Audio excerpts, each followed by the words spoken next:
All right. Good afternoon, good evening, good day, and good morning to you West Coast folks. Casey here with Motico, and we've got a little bit of a show planned for you today. Still getting some of the articles shifted around to where they need to be. There was it wasn't her fault this time. I ended up not having a Saturday because I had to work an overtime shift.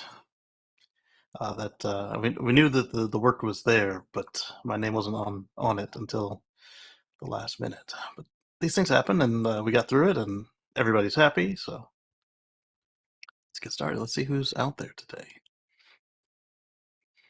I guess I should also make sure that you can hear me and that the stream is looking better than it did last time.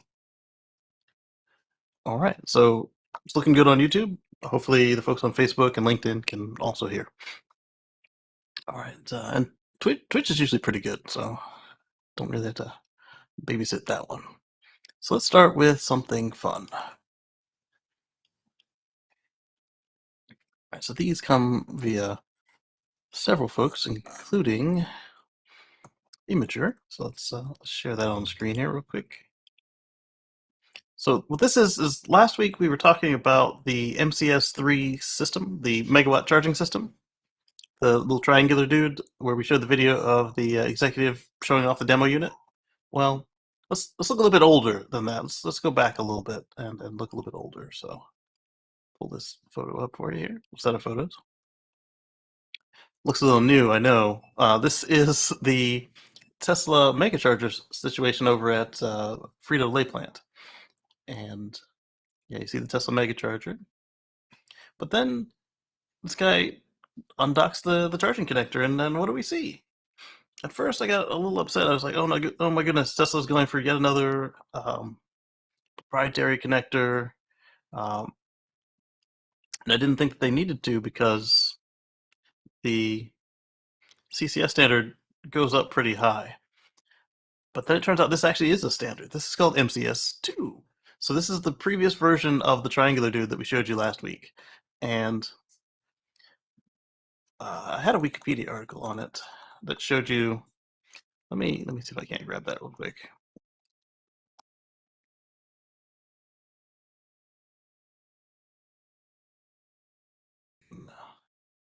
Particularly, okay, so I found it. Close that. We'll look at the rest of the pictures before I go on to MCS and Wikipedia. So here we can see that it's got non-separately derived floating neutral standby power sources connected. Sounds to me like a battery-backed power source. Interesting that they show these semis charging without their trailers.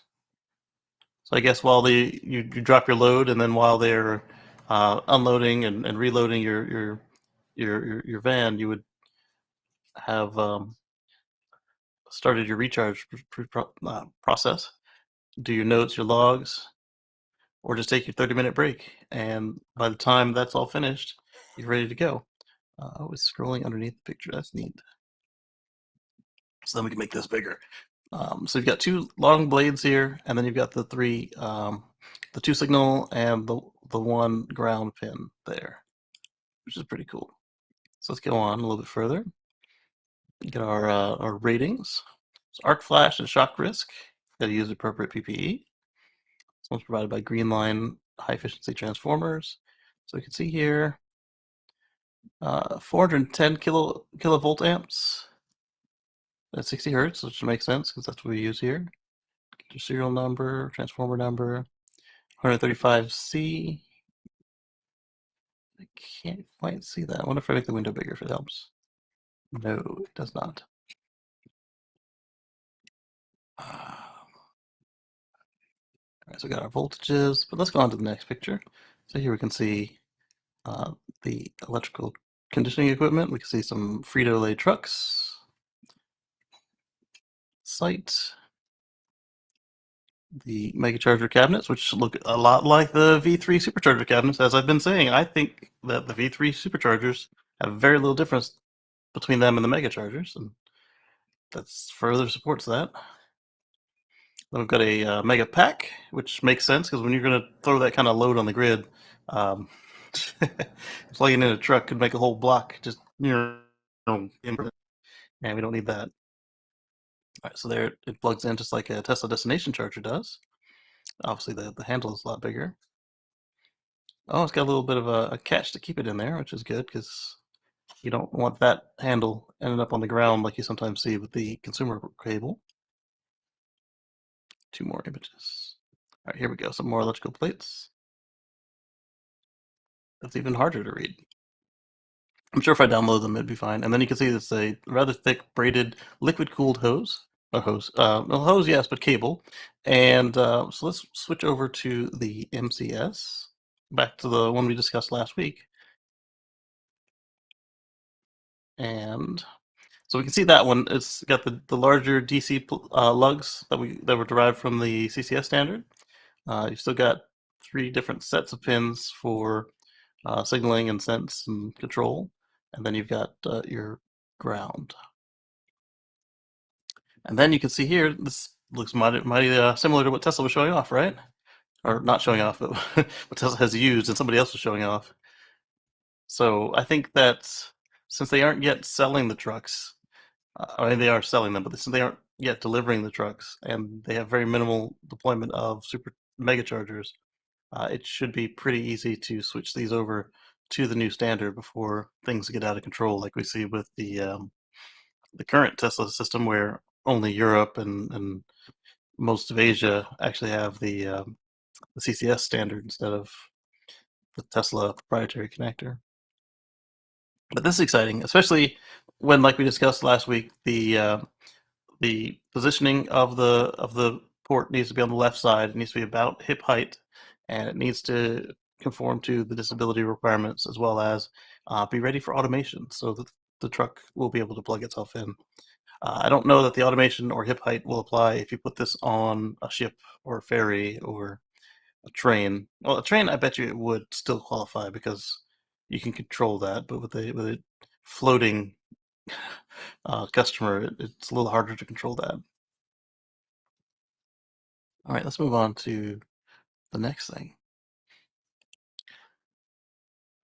So this one we discussed briefly on what drives us and had a little more to say on it.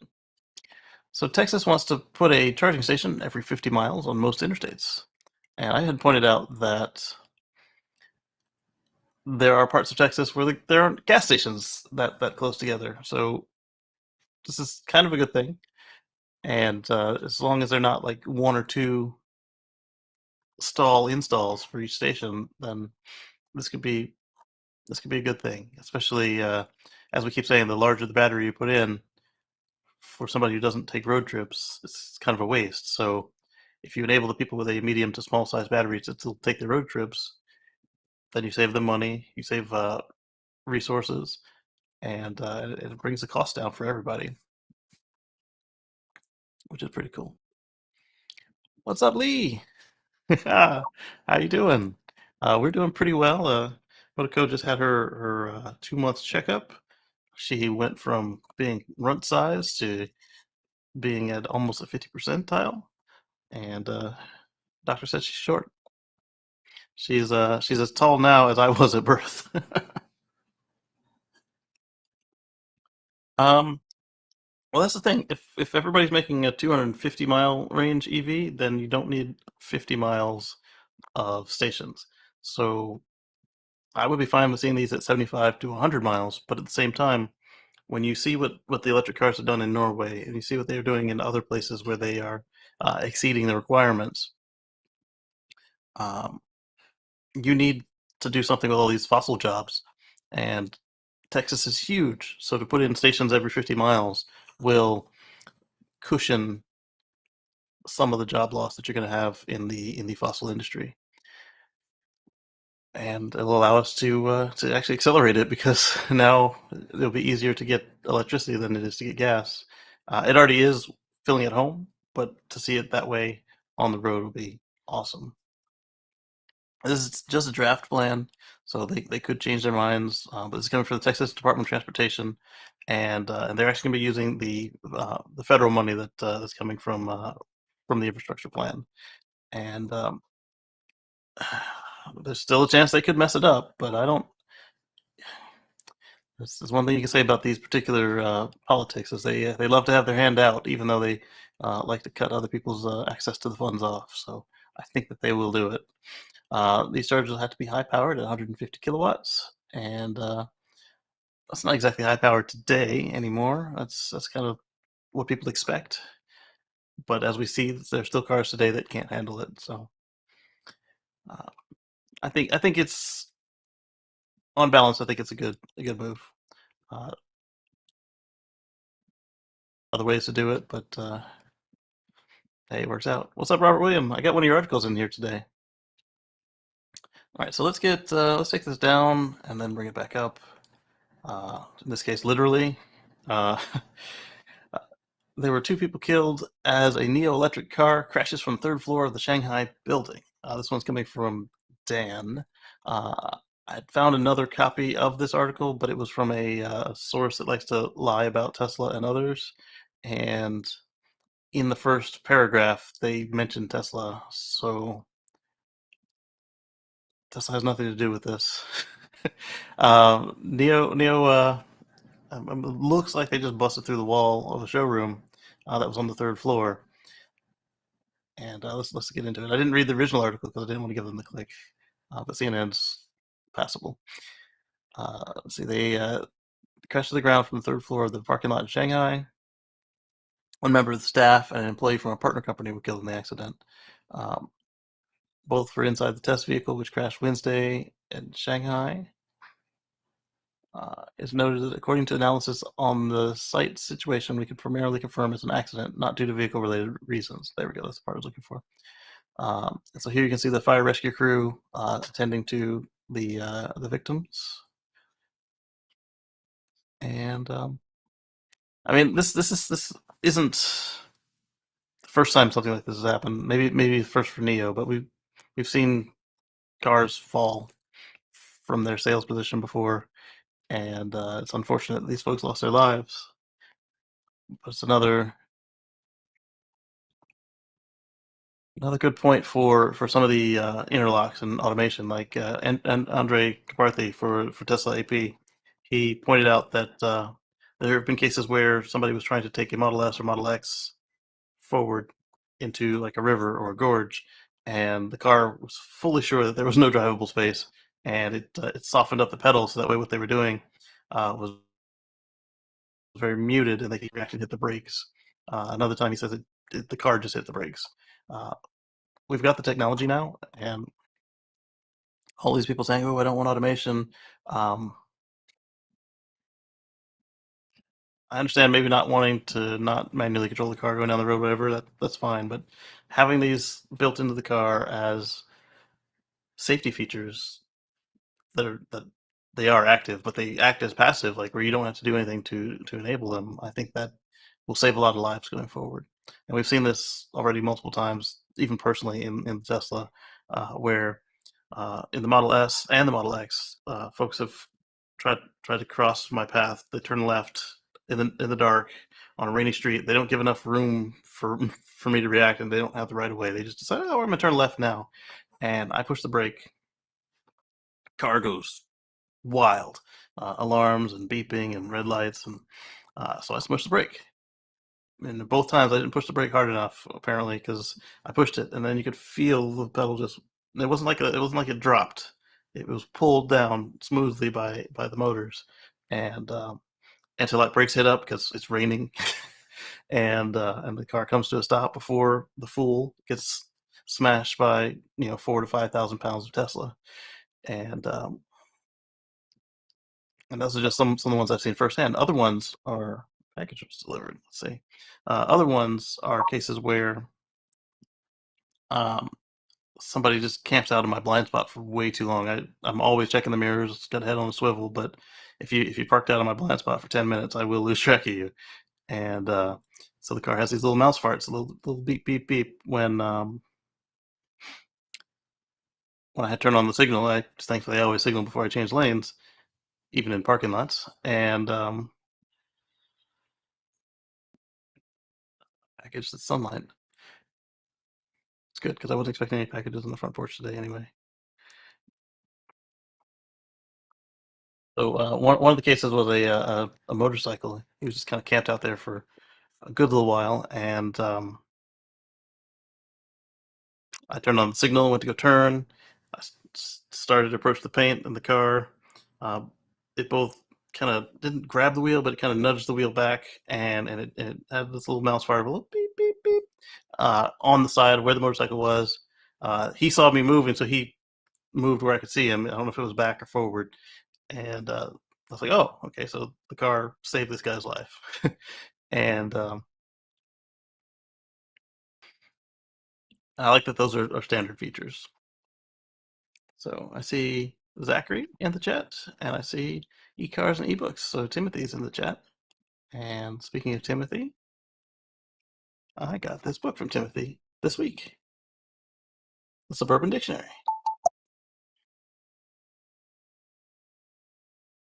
So Moto and I will be reading that starting this week for bedtime stories, or just whenever she's listening to me. Hello, Zachary. All right. My brother is messaging me about a car. I guess they found a Model X. Let's take a look. Uh,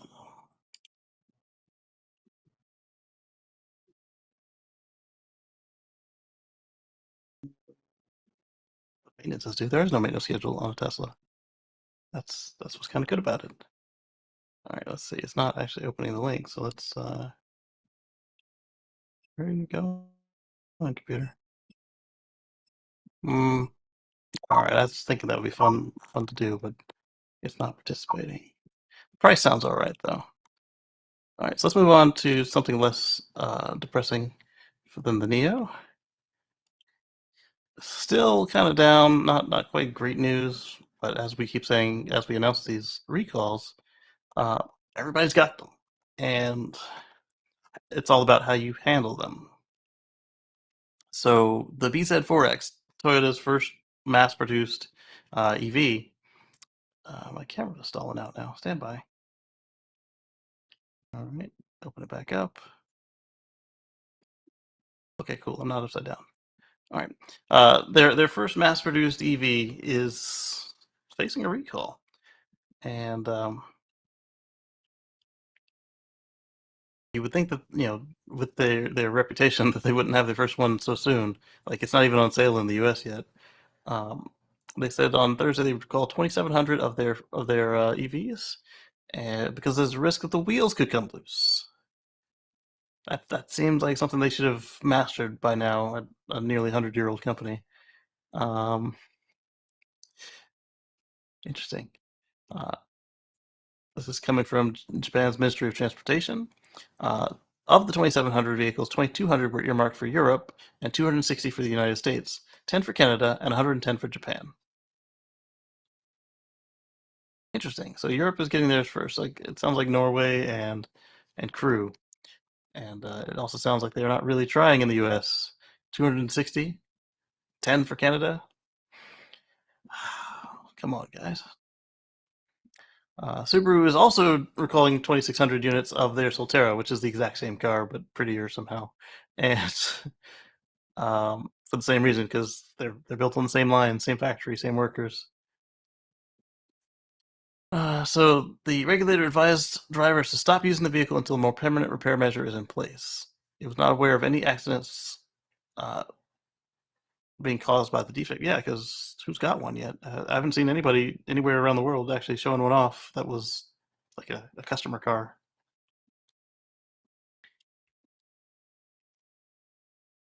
For Subaru, most of the vehicles were for dealers and none were delivered to customers, a Subaru spokesperson said. Toyota's spokesperson said not every model was subject to the recall, but declined to say how many it built overall. Yeah, nobody wants to say how little they did. So good on them for doing the right thing. Even better, nobody was hurt.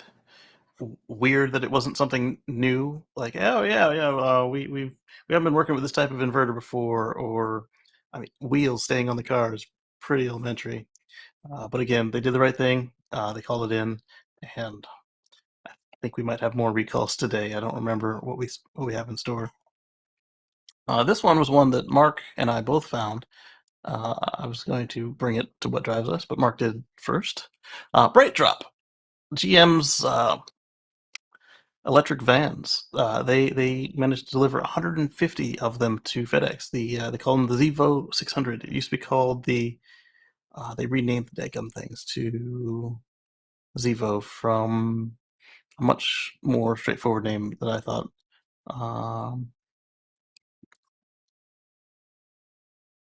Doesn't say what they renamed it from, does it?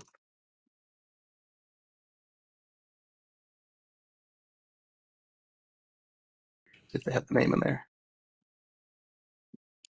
Oh, there we go. It used to be called the EV600, and now it's the Zevo 600 because marketing. I think this is really cool. And then several of us, like Russell and I, were thinking camping in this, like converting it to an RV because it's huge. It's a 600, was it liter or 600 cubic feet? I don't remember why they called it that. It was huge because they also have a 400 or 450.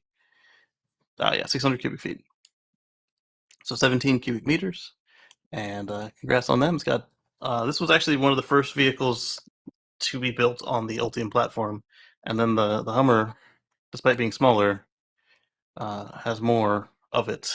Just goes to show you that that the Hummer continues to live up to its reputation of being an inefficient vehicle. Anyway, so these things also come with. It doesn't say that FedEx actually picked any of them up, but they have an electric cart that you can use to help with your deliveries. It's just like a module that your customer can load up and then have ready for you to come pick up and drop off. And it's basically like a motorized pallet jack where it'll help you take some of that strain off your body to move these carts around. I thought that was pretty cool. I still don't understand. They have a concept of these same modules that are autonomous, and I just don't understand why you would need to drop off all your containers at the end of the street, and then what does your driver do? Go somewhere else? Come back later? It's, I'm sure it makes sense, but it's just I don't see it personally, and I'd love somebody to show it or explain it or demonstrate it. But that's probably like one of those things they do to get you to stop at their booth at the auto show. The electric assisted carts make a lot more sense. The FedEx guy's coming through. He's like, hey, he's got a load of them. He drops off one on the first floor, one on the second floor, one at business A, one at business B, whatever, and then just comes back later and swaps your empty for a full one, or vice versa. Or drops you a full one and you bring back an empty one and or reload it and ship it elsewhere. It's pretty cool. Verizon also ordered a bunch of them. Walmart, and we'll see them on the road soon. I think these were all delivered to California. A few of them would have been built by Canada, but not of this batch. Let's take a look at these pictures real quick because I like these pictures. Not a small van. I would definitely like to convert one of these into an RV.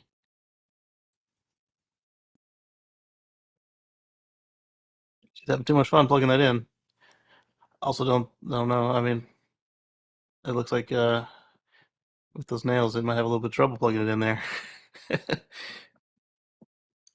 That cable's got a little bit of strain going on there. There we go. So we can see it's just very similar to the large size Rivian that we see running around with Amazon right now. It's just a delivery van. It's got shelves on the side, open floor. I think those are all the pictures we have, isn't it? Yep. Yeah, Eddie also agrees. It'd make a nice RV.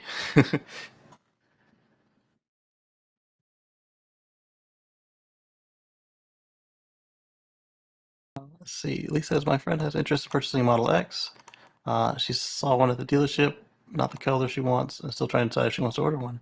I recommend it. It's a good car. She called Tesla for an insurance quote, and they requested her credit card. She had a bad taste with customer service. I do wonder about their service. Yeah, their service leaves a lot to be desired. I'm glad to see that they're trying to make it better, but they are not doing it fast enough, to say the least. I don't know what they would need the credit card for. because I can go into my app right now. Let me do that now in case they change the process. Only difference there is they already have my credit card, but last time I did this, I didn't see a hold or an auth or anything. So I open up the app and I scroll down to.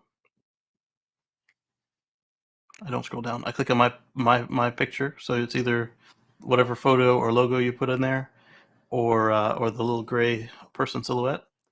And all right, so I'm not on the PC, so I can't just share the screen because I don't have an iPhone. So you can see my car there with 88%.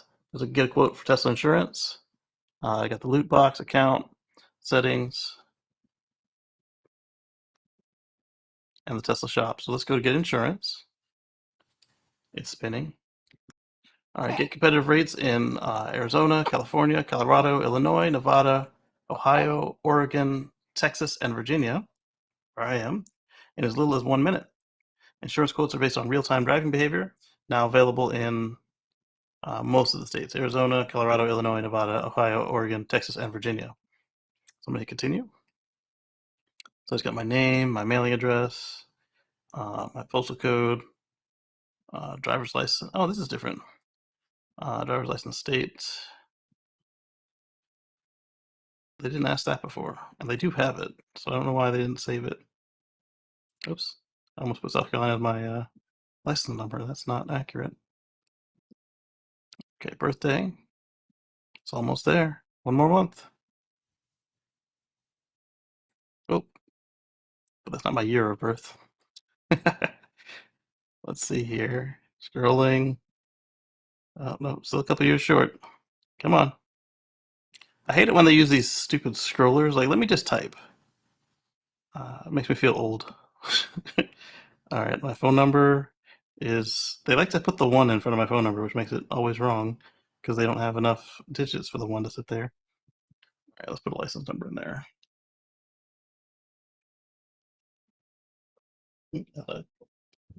Throw a baby bottle.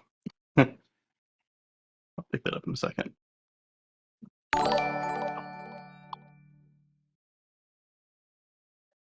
All right, so I've got the driver's license in there, and I hit next. They want to munge my address. They're like, yeah, we don't like the way you did it. All right, so now they say my car, just picture my car, and then they've worked out some mileage that I will do.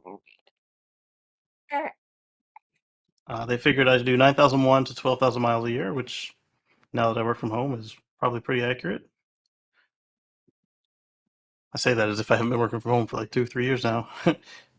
So my premium would be, if I had a 90% Tesla safety score, which is obviously lower than I did because I got in with the 100 safety score. They're telling me factors that affect your safety score, such as aggressive turning. We've covered this multiple times when we talk about the safety score. And then they say your Tesla goes places your data does not. So if I were to sign up today, my premium would be $142.43 a month. It's actually more than I pay now. Last time I looked at it, it was lower than I pay now, but it had less coverage. All right, so they got me. I can add a driver, remove a driver. I can add vehicles or remove them. All right, so 100,000 per person, 300,000 per accident, 50K in property damage, 100K per person, 300K per accident. Oh, that's for underinsured and uninsured. Same as bodily injury and property damage. Uninsured motorist property damage, 50K. Medical payments of $1,000. So I guess I'd cover your deductible, unless you're like the ultra high deductible. The coverage for the vehicle, 1,000 collision deductible, 1,000 comprehensive deductible. Ooh, sounds like for anything that's not a Model X, you'll be buying your own windshields in cash. Rental reimbursement I did like is $1,350, 1,350. Roadside assistance goes to basic, which with me being out of warranty actually would add roadside assistance. Right now I do get that from my current insurance provider. Today's payment will cover your first month's premium and any SR22 fees if applicable. Do you want to put this on your credit card on file? Due today, 142.43. No, I don't. Because again, that's still less coverage than I have today. Let me retrieve that bottle before it leaks on the floor. Thankfully, it had a lid on it.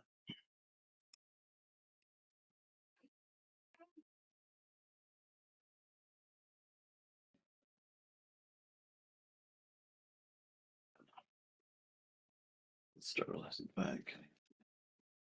All right, and back to the stories. All right, so she called Tesla and they asked for a credit card for some reason. Not sure what the credit card was needed for. I understand an order, not a quote. Yeah, I don't. Unless they thought they were going to get the sale today and they wanted to put a pre-auth on it or something. Eddie says, so Toyota, you can run till the wheels fall off. Yeah, but it might happen right at brand new, unfortunately. Lee says also a Honda. Hondas are okay, but they don't really make too many like EVs. They have a couple of short range plug-in hybrids. And now there's somebody at my front door.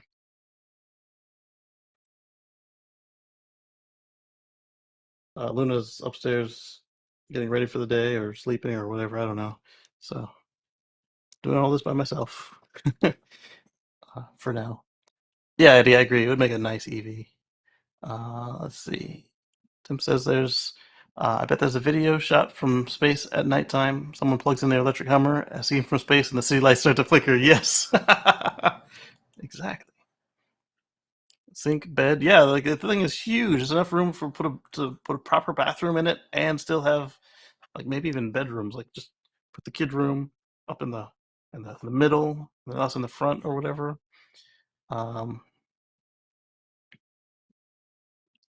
Yeah, Lee points out, quote, for a new buyer. They already have my credit card. Yeah, and the credit card they use they think is expired, so so they didn't do anything with it. They just had it.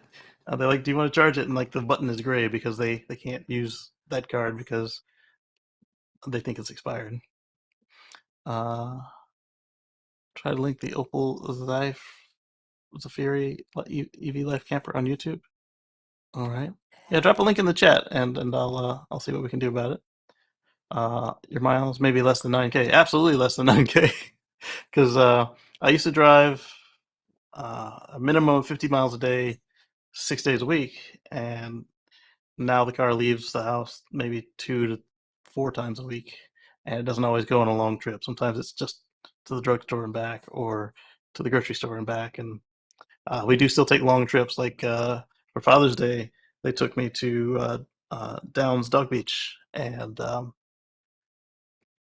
that was over 200 miles because we used from 90 to 20% of the battery.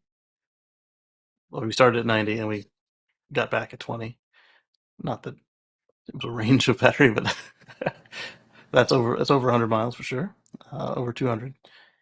Is it beneficial to have Tesla insurance? I would say if you don't have a better quote already, then yeah. And they also will cover, if you have at least one Tesla, they will cover your gas cars as well if you haven't fully transitioned the household out.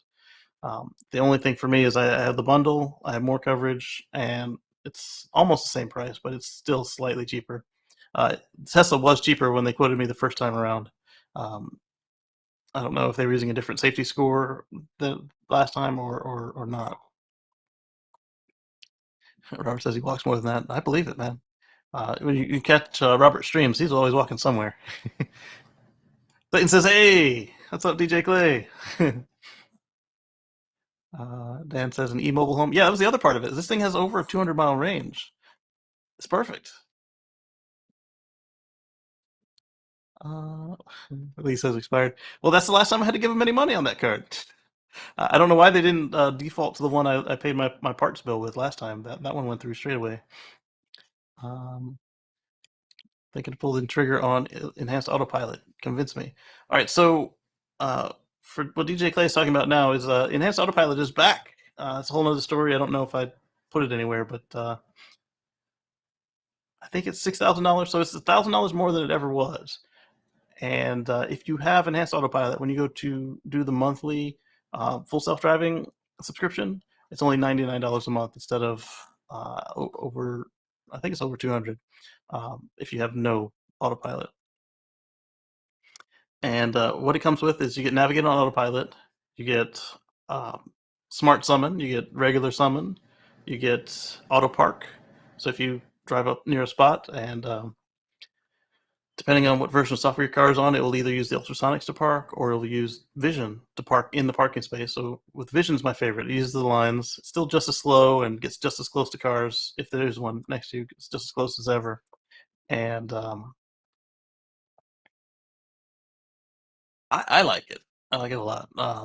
In fact, until I got the FSD beta, that's essentially all I had was enhanced autopilot.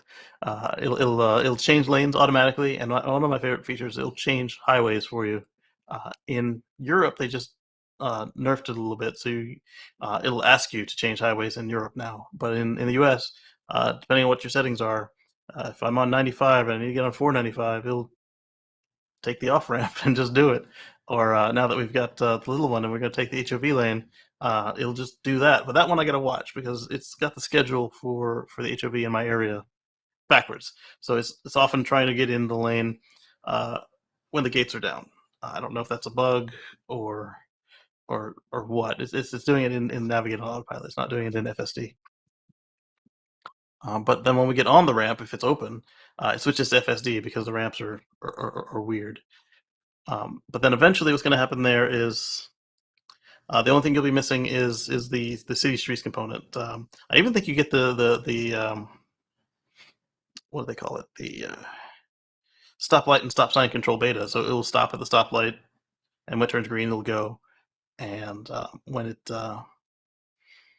stopped at a stop sign, well, it'll just stop at a stop sign. It won't actually go on its own until you get to FSD. So I if you have the scratch, I would do it, especially because it gives you a cheaper entry into whatever the price for FSD will be when that time comes.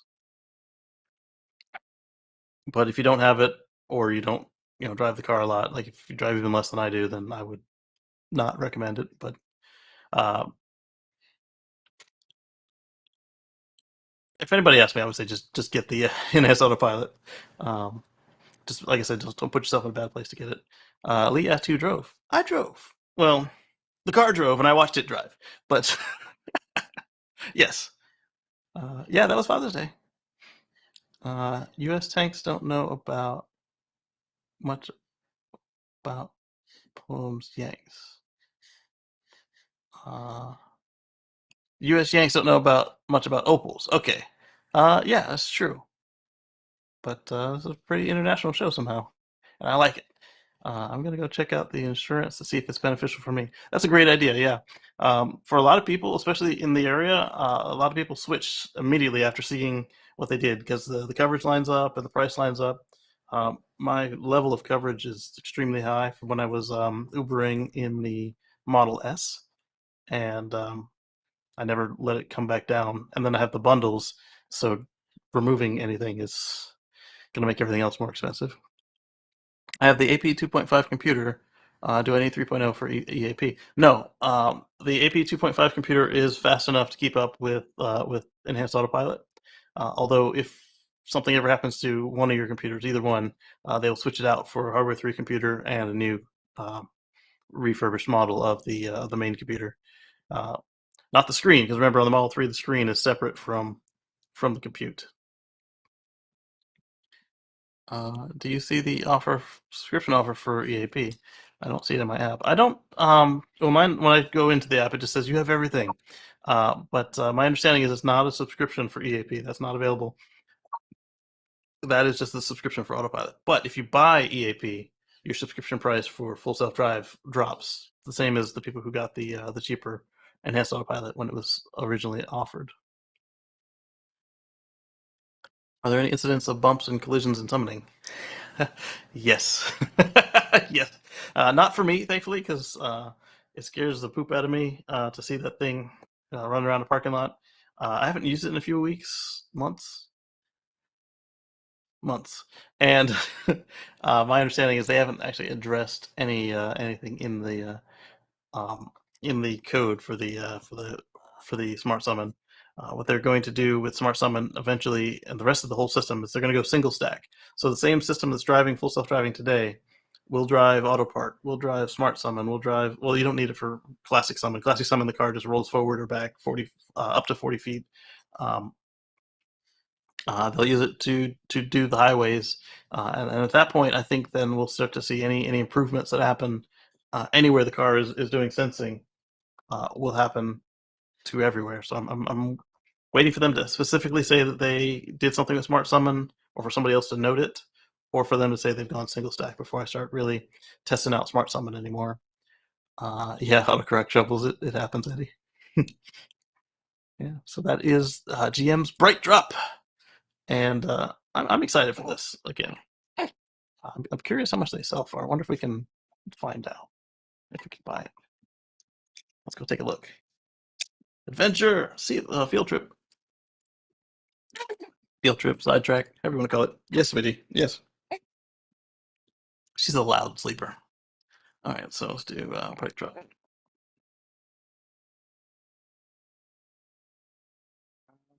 Uh,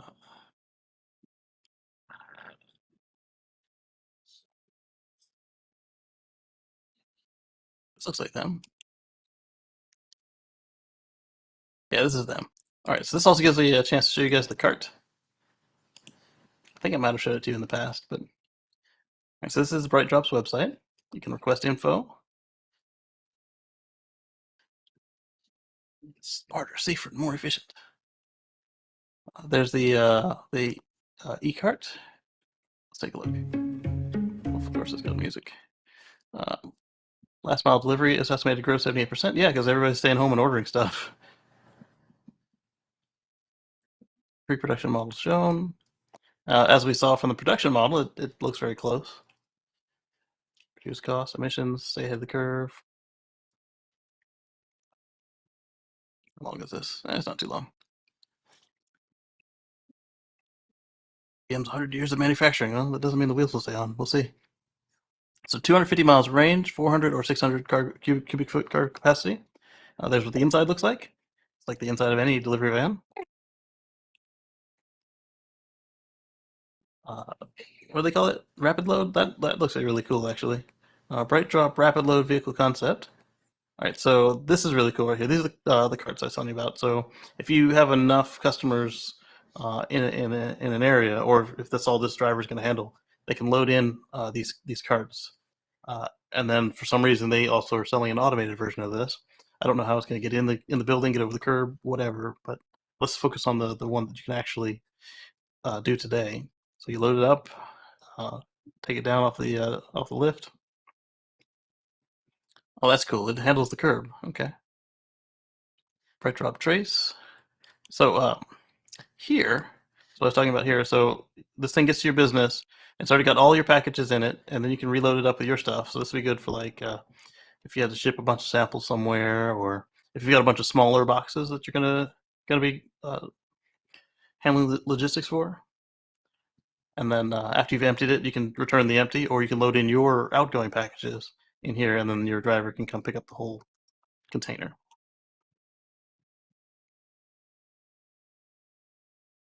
In range, lock and unlock. So then up to 3 miles an hour. That's really all you need anyway. You don't want them to break your packages. They've got a software platform, as most of these fleet EVs do. You track the maintenance, know where your vehicle is. Got the Ultium batteries. I think it was the first Ultium battery equipped vehicle. They didn't even. I'm sure that autonomous thing is just an eye catcher, because they didn't even they didn't even address that. They're just like, here's the electric assist container. Uh, so the Zevo. What is the trace? Is the trace the container? Yes, the trace is the container, and then you got their software. But if you've got a fleet of these combo, you're definitely gonna want their software. So let's learn more about the Zevo and the trace. Let's not worry about their software too much right now. It's gonna be important to you if you're running a fleet, but that's not us. All right, so OEM parts and servicing when you need them. You probably get it done at your Chevy dealership. Upfit bright drops to fit your needs. So that's what they're going for, last mile delivery mostly. But I agree with Eddie. This would make a great little and Dan. This would make a great little EV. Instead of putting a roll up door, put a barn door on it that way you can insulate it. And then they've got their own charging infrastructure, but it's just a standard charging connector, J1772 and CCS. So you don't need to do anything fancy with that. FedEx got their first 150. Walmart's doing their trials. I didn't want to read the Walmart story. You had an arrow. I thought it would show you more stuff. All right, so let's now go to the product page for the Zevo.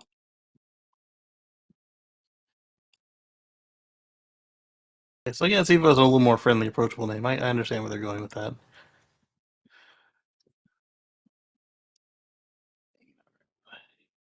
It's 250-mile range up to asterisk. Savings. Or 10K in savings.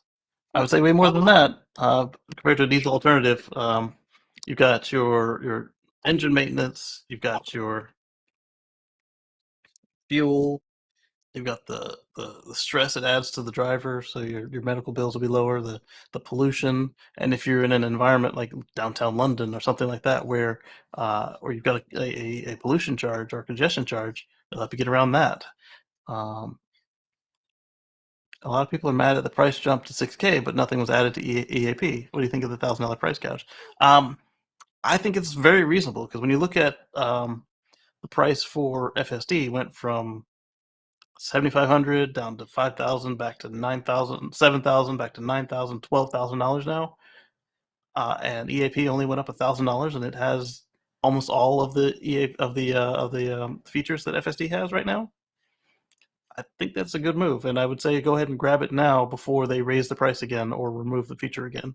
Like we keep saying with Tesla, if you see something you like and you can afford it, get it now. There's a small chance that something better will come out shortly afterwards. Well, that will definitely happen, but there's also a small chance that either they'll raise the price or just eliminate it altogether. But what comes out next might actually not be to your liking. Some people don't like the yoke. Some people um, didn't need a 400-mile range, and so they wanted a medium range pack, and those are gone now. So now they have to pay for a long range pack. Uh, Same as plug, my mix show might be coming to TuneIn. Hey, there you go. Take a look. The ERV is a niche that Rivian might want to consider. I would say yes, but Rivian has a full plate right now. They've got tens of thousands of orders for the truck and the SUV they need to fulfill, and they've got hundreds of thousands of vans they need to get on the road before Bezos comes calling. He's one dude you don't want to piss off. After that, yeah, sure. The large size Rivian van, once the exclusivity contract for Amazon runs out on the product, and if they refuse to extend it with their first right of refusal, uh, then that platform would be great for this. All right, so yeah, I think it'd be more than 10,000 savings, but they're claiming at least that. Um, it's good for the planet because you have zero tailpipe emissions. You could fill it with solar. Um, One software platform for your fleet. I don't know that. I mean, it might be. I've never managed a whole fleet before. All right, so let's look at their tech specs. Over 9,900 pounds. So if you use it for business, you could use the Hummer tax credit on it. That's not really a credit, it's more of a deduction, accelerated depreciation. Talk to your tax professional if you do this. Over 600 cubic feet of space, up to 2,200 pounds of payload, and it's 107.93 inches long. Oh, high. Sorry, high. 160 miles of range per hour, peak charge rate. 300 horsepower or 390 foot-pounds of torque. I mean, for a delivery vehicle or a house, you don't really need them to be all that fast. You just need them to be able to move their own weight and keep up with traffic. So all-wheel drive, I like that. So it's got 120 kilowatts DC fast charging. So it'll actually be slower than the Texas rollout we talked about at the beginning of the show. But this is really cool right here. 11.5 kilowatt AC charging. That is, I think, 80 or 90 watts or 80 or 90 amps of charging. That's great. So that means that if you park it at the depot overnight and then come back for your shift in the morning, it'll have been full from empty. That's good. It's very good. Oh, there's one more cargo area. Yeah, so there it is with the roll-up door. Got your built-in camera. The lights look very well integrated. Motion sensing theft deterrent and LED lights. That's pretty cool. Cargo area height is 82 inches. Cargo area width is 83.68 inches with a 15.49 step height. Okay.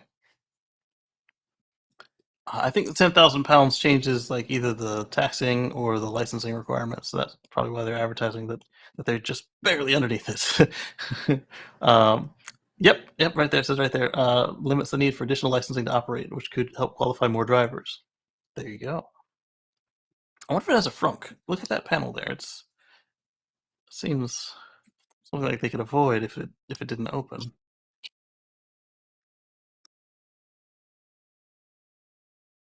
Bad dreams? Yeah, it's okay.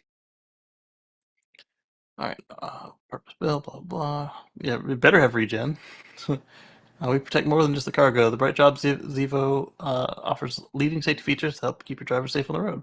Automatic emergency braking. That's one I kept talking about right there. Forward collision alert. Front pedestrian braking. HD rear vision camera. Front and rear park assist. I like that. Those are standard. Blind zone steering assist. I think that should be standard, and the rear pedestrian alert better be standard. But right now they're optional. Blind zone steering assist. I like it, like I said, as I've used it with the motorcycles and the small cars, and a few other cases. There was one where somebody wasn't camped in my blind spot, but it wasn't. I want to say it was a BMW or a Mustang. There was a Mustang, BMW, and the new Z car, the Toyota one. No, that was the Nissan Z. They were all stopped on the highway, then launching, and then stopped and launching. Uh, got past them, and then they stopped again, and they were launching, and I was about to change lanes, and the one guy, he actually picked up speed faster than I anticipated. So while I was shifting out of the center lane, the guy comes flying past me on the right-hand lane, and the car's like, "No, let's not change lanes yet." Um, I didn't need it, but it was nice because I would have seen him there, but the car got to it before I could tell it. No, let's cancel that lane change. It had already stopped on its own. Let's see. Looks like nice construction. All right, so that's enough of the Zevo. Let's look at the cart, the trace, and then we'll move on to the rest of the news.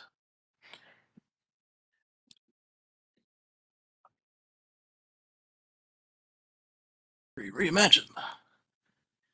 All right, so this I think is a nice concept. It looks a little small in the picture they were showing for the capacity.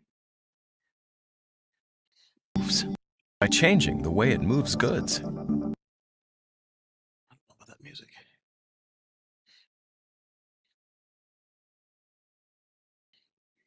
I think okay, maybe you don't want a whole cart of them, but maybe a few of them in the truck would be cool. But depending on where you go, you might have a full load of them.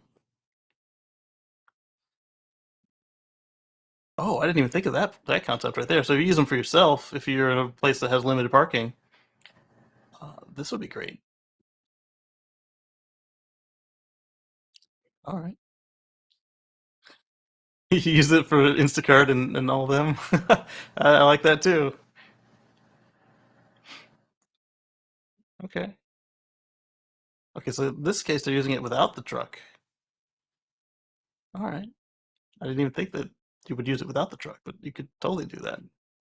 Um, but I think it makes sense to combine it with the truck for most use cases. That's pretty cool.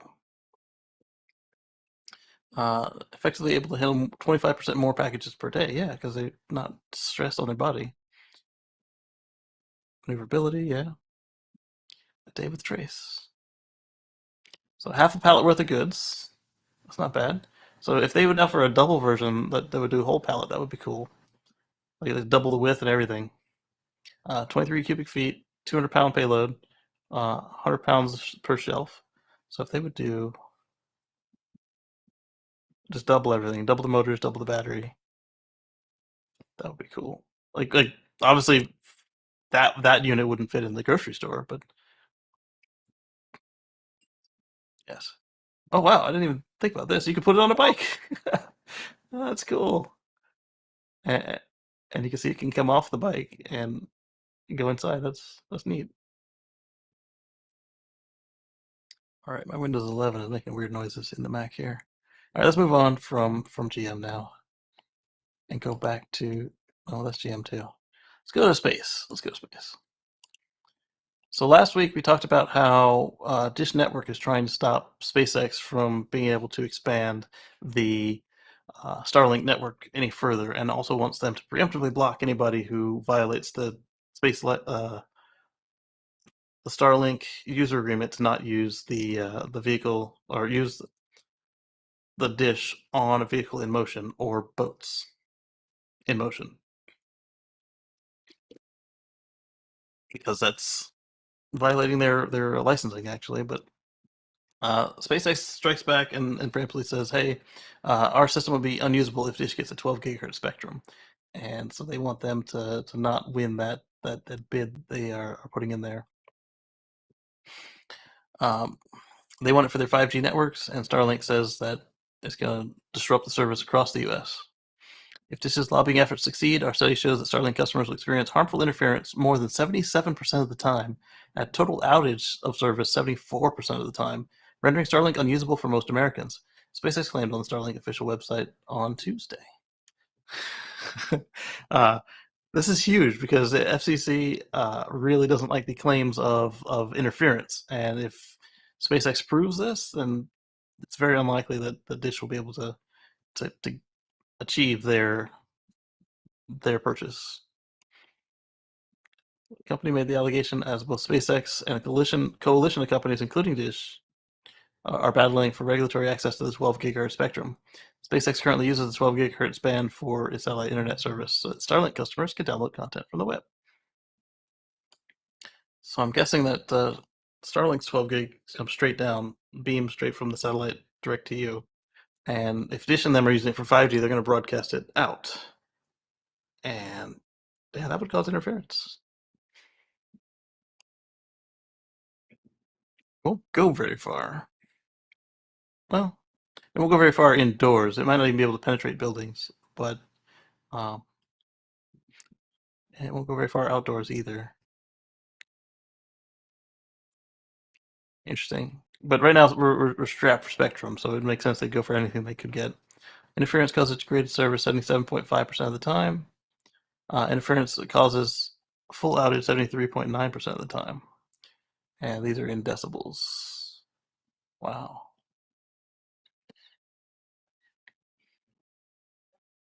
Result, vastly fewer Americans will be able to connect to using next generation satellite services. And the good thing to remember with SpaceX is Starlink is that it's not made for people like me who use it as a backup internet service. It's made for folks that are out in rural areas where you could spend $100 on Starlink, or you could spend $600 on somebody else's satellite and get worse service, or worse, you could have to pay $10,000 in a 30-year contract to run a cable out to you and still get middling service.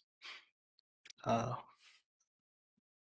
as we saw, like in Ukraine or in all these natural disasters, where SpaceX is donating dishes to like tribes and everybody to get back online after tornadoes, hurricanes, floods, etc., or war in the case of Ukraine. 300 meters for Wi-Fi. Yep. All right, so that was Starlink. This is one that I liked the concept of, and I brought it to What Drives Us as well.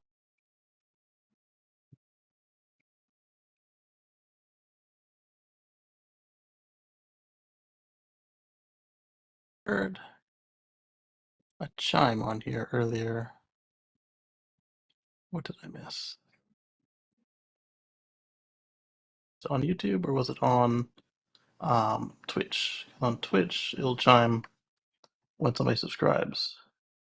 Dan says, Dish will not win that lawsuit. Starlink has a proven real-world viability, especially in natural disasters and conflict zones.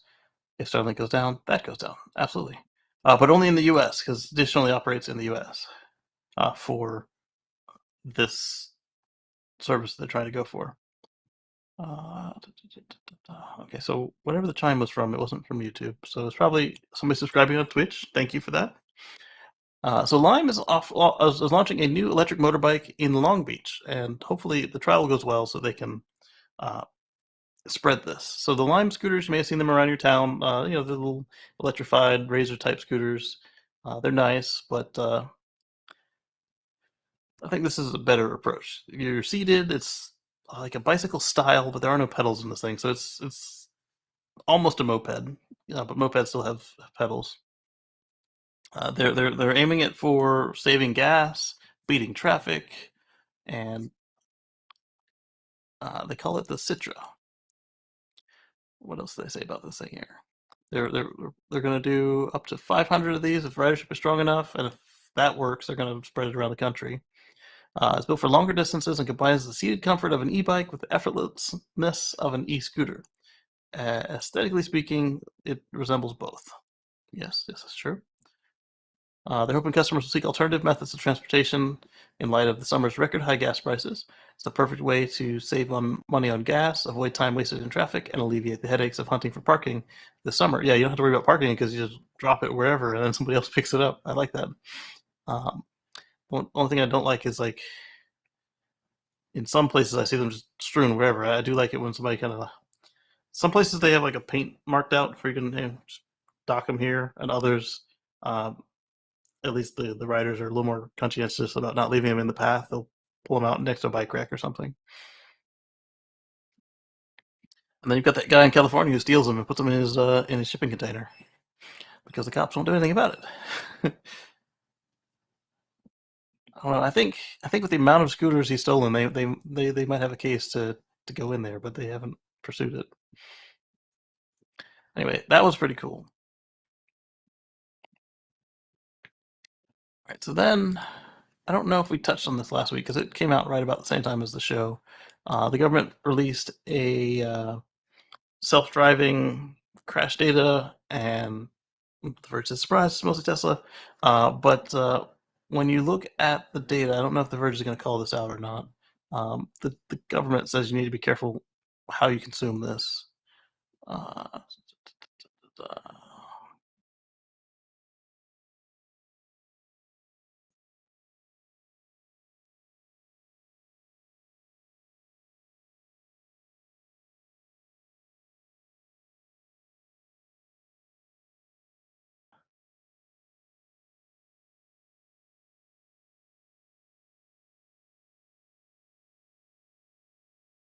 So of course, the Verge doesn't call out that the government said you can't use this to compare, um, can't compare them because they're not. This is just using the data that each company put out, and for one, Tesla's got more cars on the road than everybody else, and then two, uh, it's not normalized in any way, so you can't.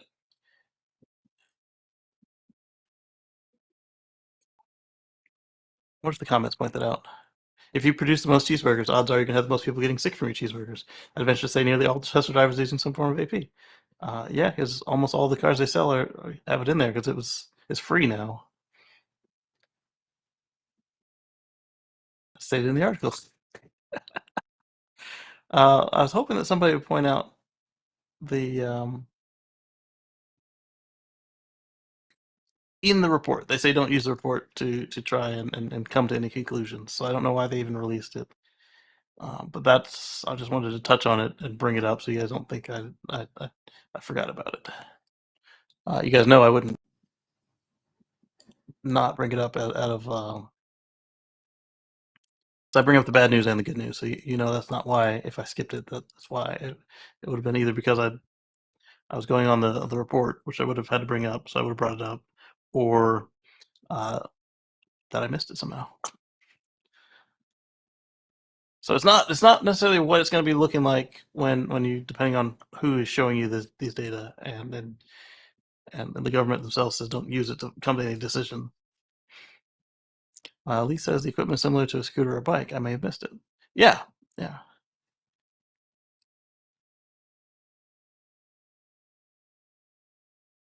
All right, so Tesla's Fremont factory sets a new single-day production record, according to Elon Musk. He tweeted it, and they have an update for some reason. No, he didn't tweet it. He emailed it. It's been a minute since this one happened. Drive Tesla got a copy of this email. So the update was, I remember this email. Elon sent a follow-up email on Sunday. All right, so the two emails are: we actually build great real products that people love and make their lives easier and the world better. That is so profound. It is an honest day's work that you can feel in your heart. Whatever else is going on in this messed up world, know that at least what you are doing is pure goodness, and I have infinitely more respect and admiration for you than the richest person on Wall Street. Heart, Elon. Then he had another email where he said, this has been a very tough quarter, primarily due to supply chain and production challenges in China, so we need to rally hard to recover.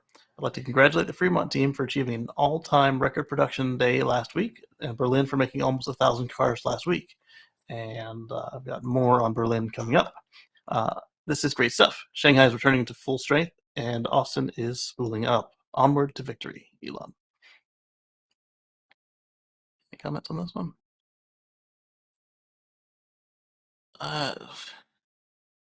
That was an email to his troops. It doesn't matter what the exact number is.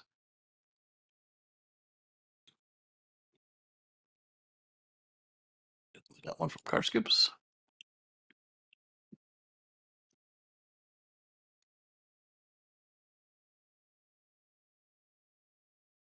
This one's coming from Robert Wynn as well. Can the tiny Citroen Ami take on its failed spiritual predecessors? All right, so the Citroen Ami is licensed for people as young as 14 in France. And it's more of a neighborhood type vehicle. It isn't able to get on the freeway or equivalent of the freeway, but it's an interesting vehicle because like this door will open normally, and then the other door will open suicide style this way. The front and back are identical, except that what lenses they put in on the lights. Elon emails all the time, and that's pretty much the only time the company actually does what he says they're going to do. If he tweets it, I wouldn't hold your breath hoping that the company will do what he said in his tweet. I mean, they might, but to depend on the tweet is not going to move the company. All right, so you got the Citroen Ami versus I remember seeing this one around. I don't remember who makes it or made it, I should say, and I don't recognize the red car. The Mahindra, launched in the UK in 2016, was pulled from dealerships 13 months later. So I guess that's the Mahindra. The Sinclair C5. I think we had another Sinclair as well. The little no, that was the Corbins, the Corbin Sparrow, the little yellow dudes. So they had a drag race. Let's see how it did.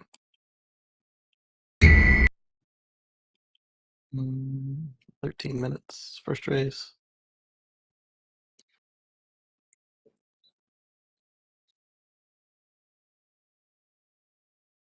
Well, if we can go 55, then it's a real car. So the MA would be next. 23.1 seconds. Goodness gracious, that's slow. Wow, 35 seconds. All right, so here's a link to that if you want to watch it later. There. No, not hit enter and the computer thought I wanted to continue to play. It will not sell well in Britain. It's too expensive, slow, and unsafe. I wouldn't say unsafe. Just returned from France. I've been following the Ami progress for a year. Success of this transport rests upon its driver's licensing scenario. In France, 14-year-olds can drive it, and other drivers are very tolerant of its presence. Safer, warmer, and more fun than a moped or a scooter. And very cost-effective. This will be a hit, especially with the youngsters and oldies with no license. As with all cars, speed and cost-effectiveness are a trade-off, so a drag race is amusing if slanted way to present the issues. Renting at €20 a month also makes it a superb alternative to public transportation in many city centers. Yeah, it's not meant to be a car. It's a transportation solution. It seats two. I don't even think it has a radio. It does have a place to charge your phone. It's got a speedometer. It's got, I think the seats in the interior might be like golf cart style, where you can wipe them down if it gets wet. But it was just like a fun presentation. So I think this is coming from Dan. Ford sees significant job cuts as it picks Spain for EV production. Let's see, how did it go? They're going to build EVs in Spain later this decade, but that would imply significant job cuts at its Spanish factory and one in Germany amid the electrification push in Europe. The actual jobs themselves, like you don't need guys who make sand casts for engine blocks, for instance, but you don't have to let them go. You can retrain them, and if it's in the same commuting zone, you can still keep the same employees. They're just being cheap and letting people go, which is going to be great for their stock because the stocks love when people get fired. And well, it is what it is. This is more complicated than they're presenting it as. That's all I have to say about that. All right, so let's look at something more fun that I think Omar found on Reddit.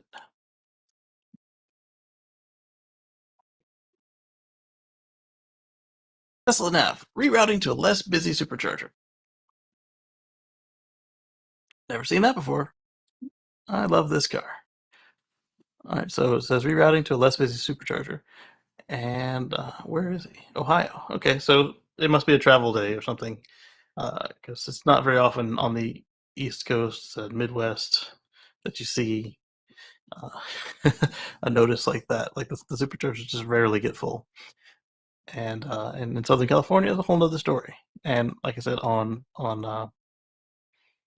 travel days. So let's see.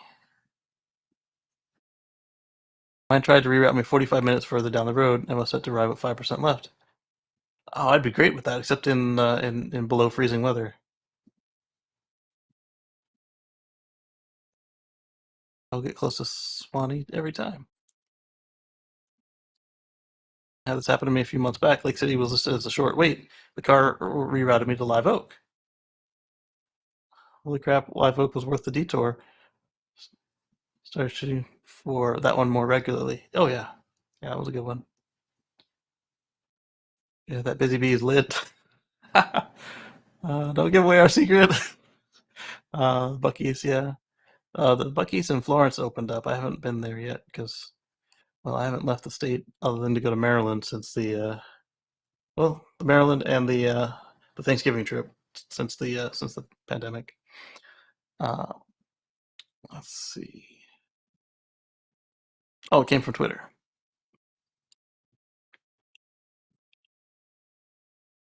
Boop boop. Let's go to Twitter.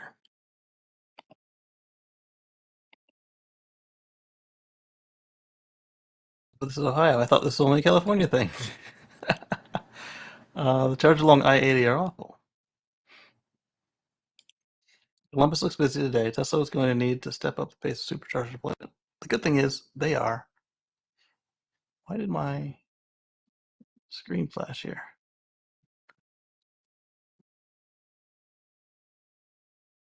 Oh, that's why it flashed. My Windows 11 machine crashed. Good riddance. All right. Don't restart it.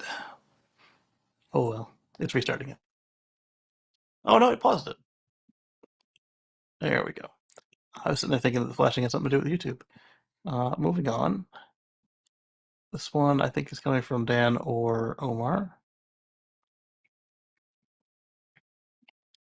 Cattle is launching their, I think this is Dan, Kilian EV battery cell for faster charging. Let's find out what the Kilian battery cells are. Jean Baptiste. Oh, Christine Jean Baptiste. All right, let's see. They have a new battery that achieves records for volume utilization of efficiency of 72%. In other words, cells make up 72% of the battery pack ready for installation. So the cells to supporting material from the frame to the BMS to the temperature sensors, blah, blah, blah. You put a pack in, and 72% of that pack is raw cells. That's pretty good. And they're saying that, due to the rising metal prices, cattle, which provides Tesla, Volkswagen, BMW, and NIO, had a 24% decline in first quarter profit. So, like I kept saying, if you're losing money on your goods, you're going to find a way to either keep the price the same and reduce the cost, or you're going to raise your cost to match, or your sale price to match your costs. Metals coming to the US, yep. Because shipping batteries overseas is quite expensive. 1,000 kilometers means nothing without mentioning the vehicle size of the battery. Energy density is 255 watt hours per kilogram. That's pretty good. Take a pretty big battery or a mountain to get to 1,000 kilometers. You aren't putting a battery that size in a small hatchback. It's true. Whereas Cattle's 4680, why would they not make it? They're one of their largest customers uses them. It would make their lives easier. Moving on. What is this?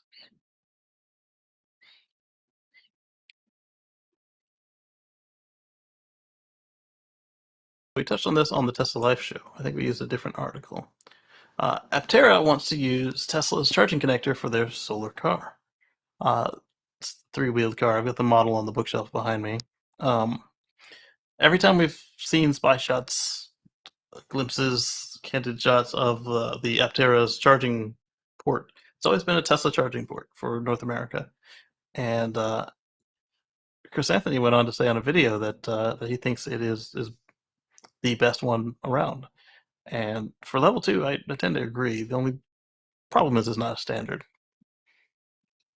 Let's see.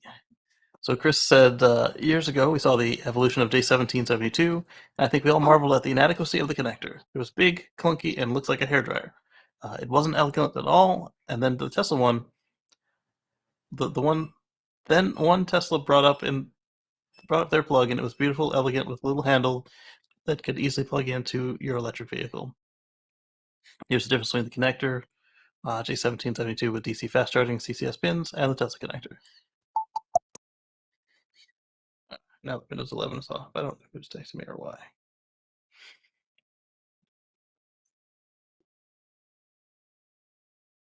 That's spam. So for CCS, yeah, but for as we saw with Tesla, it's not going to be enough for semi trucks, boats. It's just not built for that. And I'm glad to see they went with a standard on the other one, and that the standard was made to be small. So yeah, I mean, he also mentioned that he thinks that that everybody else should go to the Tesla port, and I think that ship has sailed. It would be kind of cool to see, but I don't know. I like the Tesla connector, but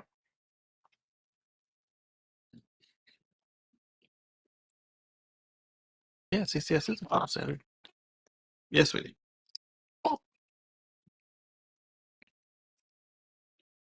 Like this, and then she went back to sleep. Hmm. All right, so we discussed the megawatt charger, so I can close that article. Now let's go into. Oh, I do have some left over.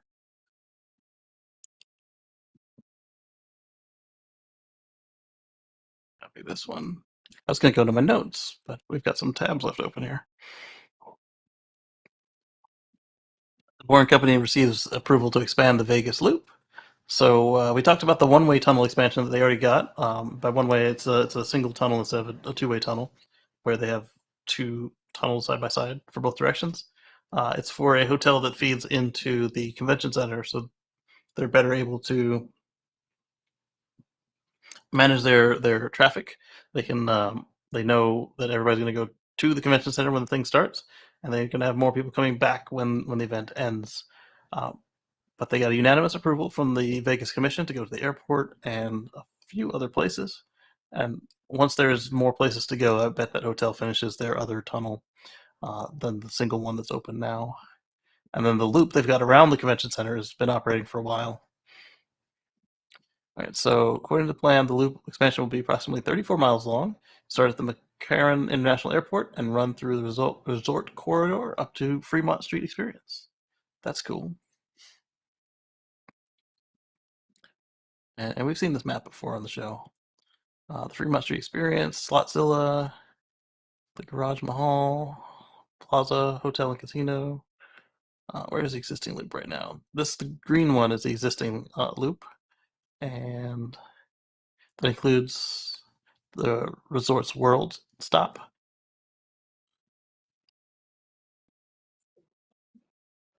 and that's the one-way tunnel there. And you can see they're already on the main trunk, so it'll be really easy for them to get that second one spooled up. I'm guessing this dashed one is the airport, one that was not for sure approved, and then now it is. This is gonna be nice. It's the proposed main artery tunnel, the proposed future spurs. So the airport's gonna be a spur in the future. So, oh, that's pretty cool. They could take you right to the security gates. Right now, they just drop you off at the airport. Conceptual turnaround point. Okay, so that way you don't have to do the whole loop or go through a station. You can just turn around without going through a station at each of these pink spots. That's pretty cool. And then green is the active projects under separate entitlements. The existing Central Hall, Encore, and the Resorts World. Already has 2 tunnels between the convention center. Before returning to their starting point, the vehicles traveling through the tunnel will have to wait for the tunnel to clear. That's the one-way tunnel. Foreign Company tweets, thanks to the entire team at the City of Las Vegas. Great discussion today, and the TBC is excited to build a safe, convenient, and awesome transportation system in the city. This is exciting. I can't wait to ride the boring loop, and the more they get done before I get out there, the more exciting it'll be, actually.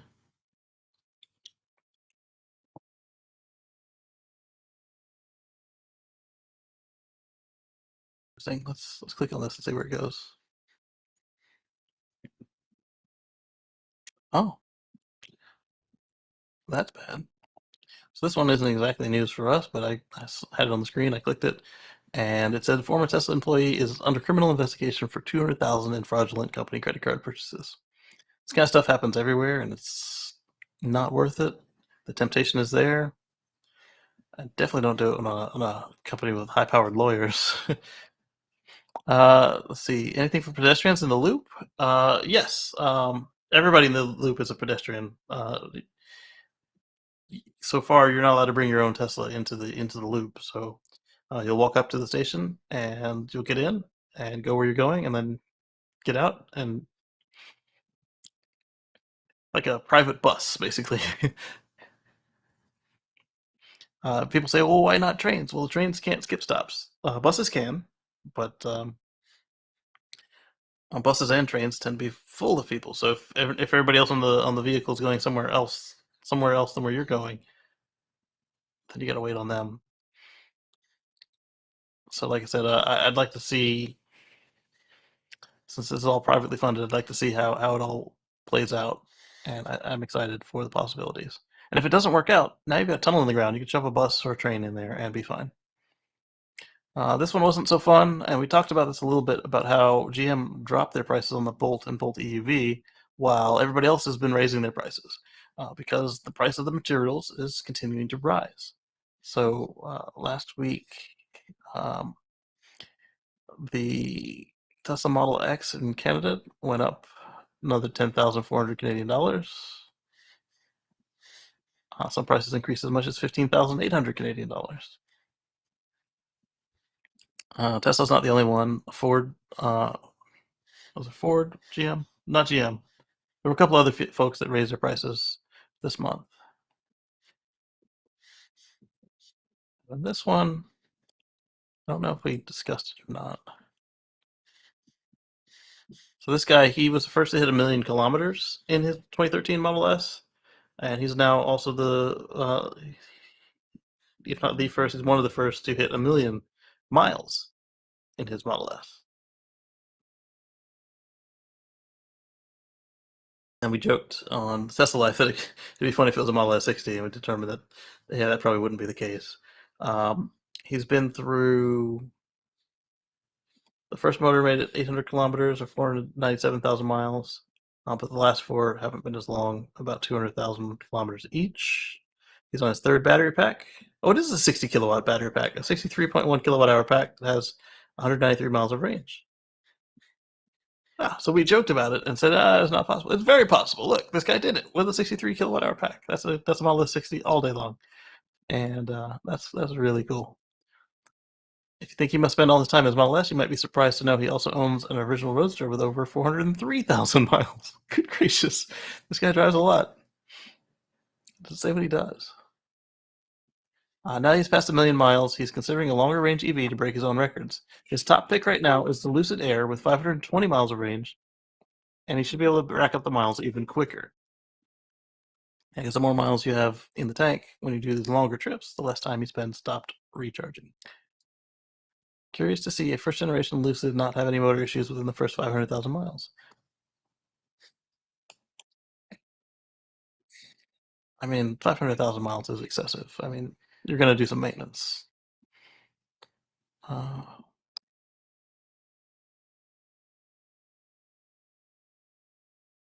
I don't really want to talk about the guy who got his Tesla trapped in Yellowstone. Let's go to Berlin. Tesla gig in Berlin has hit 1,000 cars in 1 week. That was after Elon said that they nearly hit 1,000 miles, 1,000 cars in 1 week. And here they are celebrating number 1,000. Everybody's crowded around the car. Giga Berlin has only been open since March, and the factory has already reached a significant milestone in its production ramp.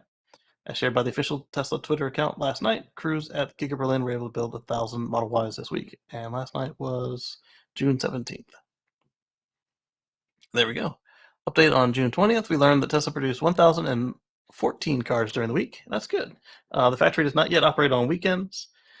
I bet you this is another Tesla union shop. They've got several of them. They've got some in Michigan, and the original Tesla Germany facility, Tesla Grumman Automotive, when they bought it, was a union plant. So they're I wouldn't be surprised if the reason they don't work weekends is union related. Yep. So this plant is supposed to be doing 500,000 cars per year, and we'll see what they make it out to be. Any comments on this one? No.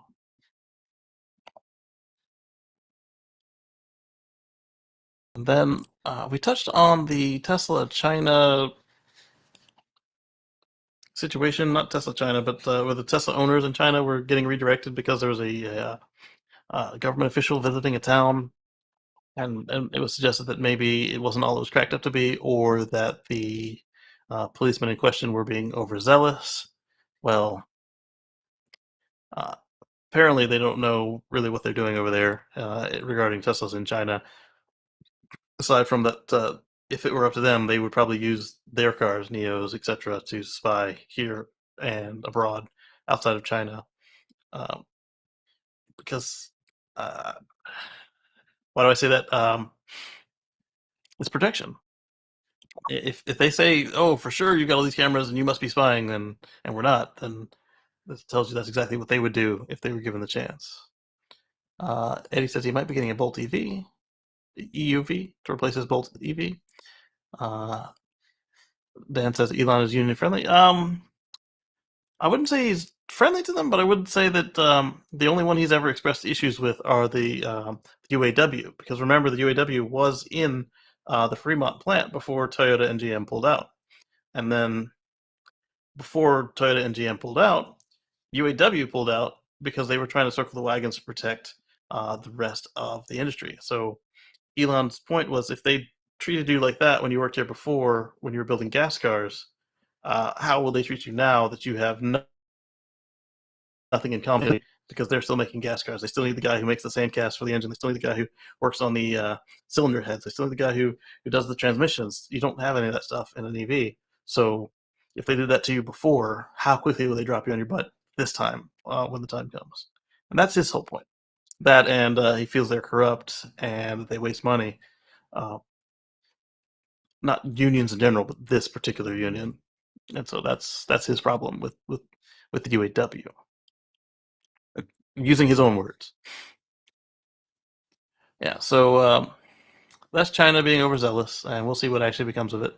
Because as we pointed out last time, they have a Tesla supercharger across from the executive residence, and they have they did all this work to get Tesla Shanghai up and running. All right, so we talked about the mega charger. This one was interesting. but we all knew this. Tesla Model Y and Model 3 are named the most American-made cars in 2022 by Cars.com. They took into account manufacturing location of the vehicle, manufacturing location of the parts, and American jobs created by its production. And then what was interesting to me was that the Model S and X moved up on this chart despite having all their batteries made in Japan. So either the rest of the car had a significant increase in parts made in the US, or everybody else failed miserably and did worse. Could be both. So the Model Y, then the Model 3, then the Lincoln Corsair, Honda Passport, and in number 5th place comes the Tesla Model X, and in the 6th place comes the Tesla Model S. There you go.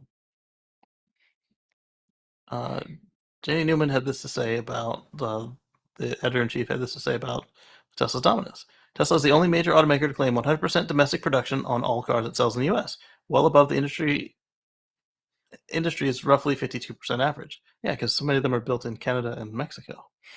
Interestingly, American brands such as Ford, Chevrolet, General Motors were not in the top 10, despite claims from the media and politicians that would make you think otherwise. Yeah, the corporate structure is in America, but plants are not to say overseas. We're not in America. They're in Canada and Mexico. Tesla Model Y, Fremont and Austin. Tesla Model S, Fremont. Model X, Fremont. Model 3, Fremont. Ridgeline, Lincoln. Passport, Lincoln. Pilot, Lincoln. Lincoln Corsair, whatever that is, Louisville, and the Jeep Cherokee, Belvedere, Illinois. What is the Lincoln Corsair? Yes, yeah. Oh,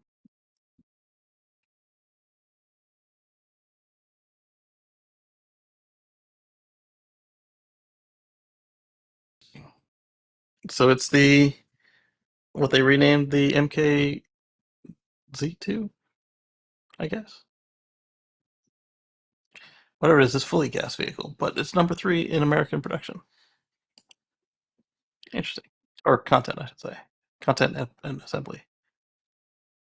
Then I've got the megawatt charging.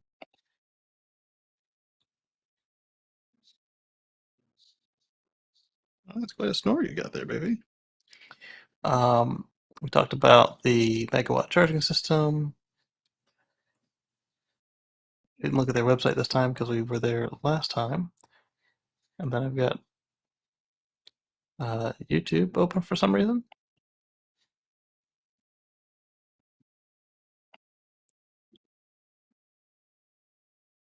So let's move this one over here and go to the notes.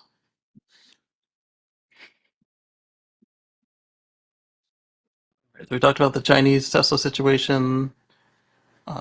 We talked about previously, let's copy the link.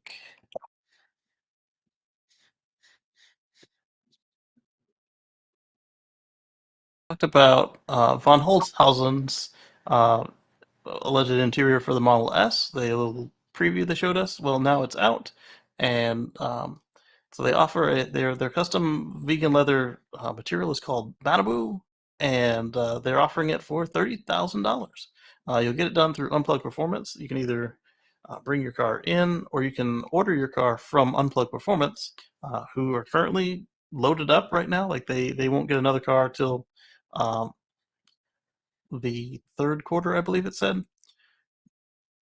The little plaque is nice, and it doesn't look bad. For me, I don't know. I want to spend $30,000 on the materials inside the car. um, Bring you guys back to the front.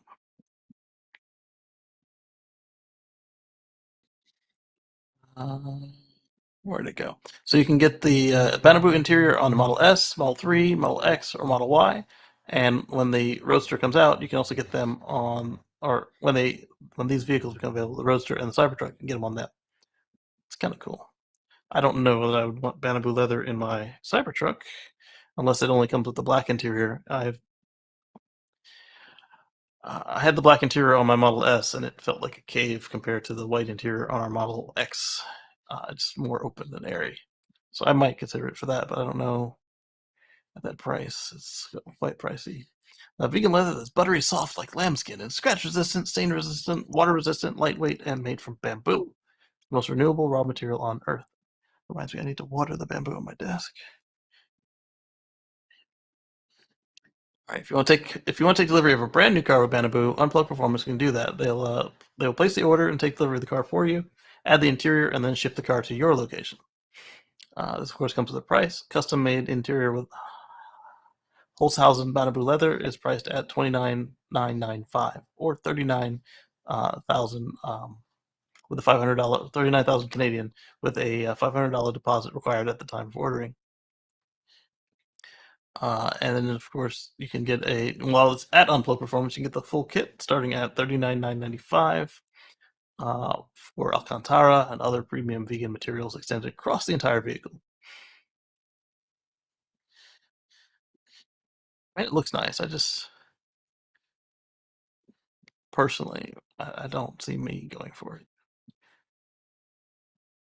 This is part of the abilities that came from Unplugged Performance reaching their status with Tesla of being one of the authorized modders, basically. It seems small, and I wouldn't have brought it up except that von Holzhausen is, the wife of the Tesla designer, and I brought up the preview of it last week. So now that it's out, why not look at the full thing? All right, so we talked about this guy already. All right, so I don't know that you could call them tuk-tuks, and in fact, the article calls it a rickshaw. But I don't know that you could call them tuk-tuks if they don't go tuk-tuk-tuk-tuk-tuk. So the Audi e-tron retired batteries are going to power this rickshaw as part of a pilot program to assess second life options for old batteries. You don't have that smell of gasoline. You don't have that vibration. And it says Audi on the front. Why not? So it's just a tuk-tuk, but it's an EV tuk-tuk. Why am I calling them tuk-tuks? Because my wife is Thai. So I don't call them rickshaws or any of the other things that people call them. It's actually got quite a. I like that interface. I'm guessing the battery box is in here with all the caution tape. So it is using a DC. It looks like a DC. It could be AC station. Yes. You want more milk? Milk. Okay. There you go.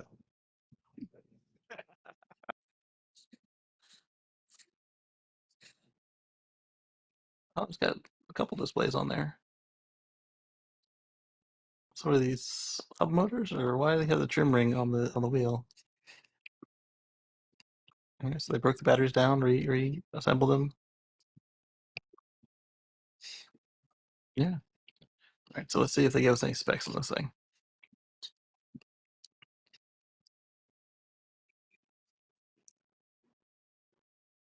Seriously? Can't search anymore. Okay. Stand by.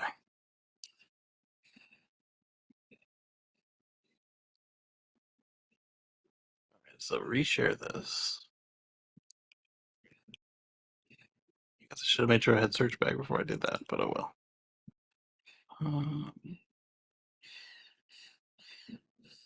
There you go. Audi e-tron. Yep, I got search bag. So kWh, kilowatt hours, no miles. One reference to miles. I don't know where because I don't see it. 2 kilometers.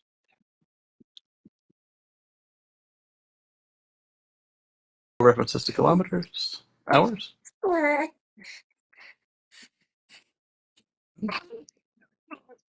Charge.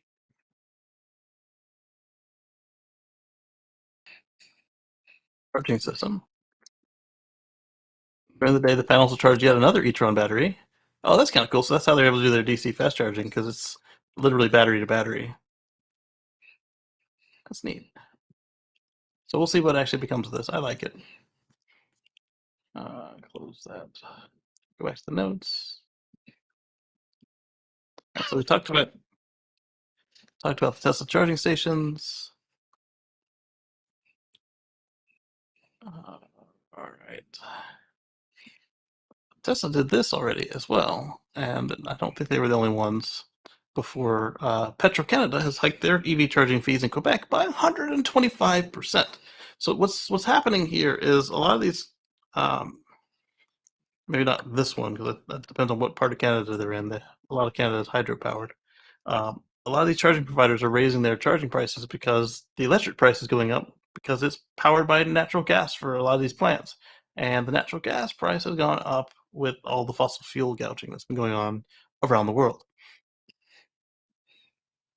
I say gouging because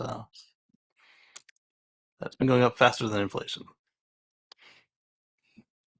Let's see what their excuse is. 1st of June, Quebec has now leapfrogged everyone else, and EV drivers visiting Petro-Canada station are now billed 45 cents per minute. Wow. Drive Tesla asked Petro-Canada for an explanation of why the rates increased so dramatically, and the Suncor-owned company did not provide a specific reason, instead explaining why pricing may vary between provinces. We provide per-minute provincial pricing that's competitive in each province. And prices vary by province because factors such as the cost of electricity, the cost of infrastructure, market dynamics, and all determine the fees for EV charging, which can vary based on location. Yeah, that's a very corporate-y BS answer. Canada petrol prices have always been higher than the U.S. Yes, but we're talking about electricity, and the corporations there, they get the sweet rate just like they get here, but it's probably not as sweet as ours, but it's definitely gonna be better than what they're paying at the pumps. Tesla and Petro-Canada are only allowed to bill customers by the minute and not the amount of energy used due to Measurement Canada regulations. So that's just like in some states in the U.S., they have to charge by the minute instead of by the kilowatt hour or the charge rate. Tesla recently applied for temporary approval for per kilowatt hour supercharging billing, but was denied by the same industry, Measurement Canada, industry standard body. Measurement Canada says they continue to work with stakeholders to develop new standards. Yeah, they're working with them by denying them. There you go. This is so sad. There's not enough competition to keep the market competitive yet. Oh, I can't click on it? Whatever. Moving on. All right, so we talked about most American made. We talked about the bright drop. The Cybertruck made an appearance. Let's take a look at the Cybertruck here. While that loads, I'll check my sugar here real quick.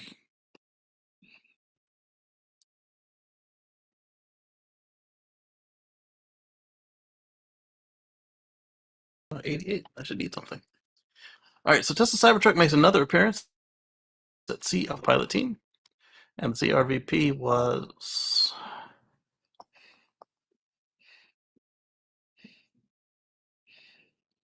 I forget what they were. The Computer Vision and Pattern Recognition Conference in New Orleans. Unlike the Cybertruck appearance in Michigan over the weekend, this Cybertruck is working the conference floor without the semi side by its side, which makes sense.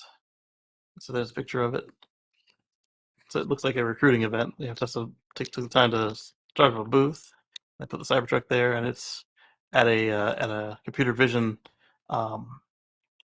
conference. So why not? More EV stations and gas stations, 5 in only 24 hours. All right.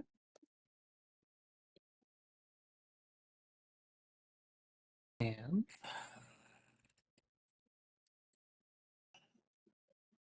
yeah, that's basically a recruiting event. So again, the million mile car. I must have seen the article a bunch of times because I got it in the notes. I had it open, and so while Tesla was busy raising the prices in the U.S. and Canada, they went ahead and completed it by raising the prices in the rest of the world. Germany, China, Australia, and more all saw Tesla prices rise by a couple grand. These prices are in line with the changes made in North America and likely the result of high demand paired with increasing prices of raw materials and inflation.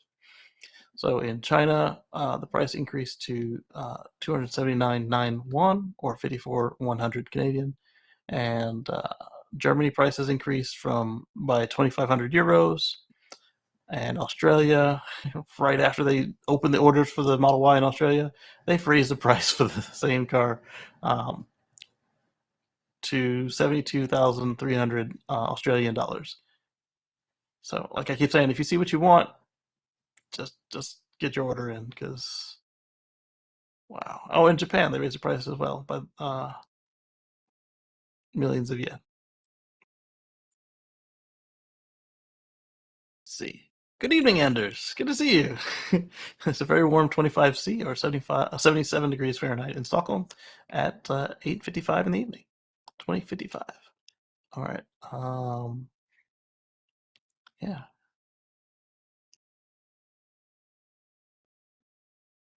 So we were just talking about how Tesla added enhanced autopilot. We were talking with DJ Clay.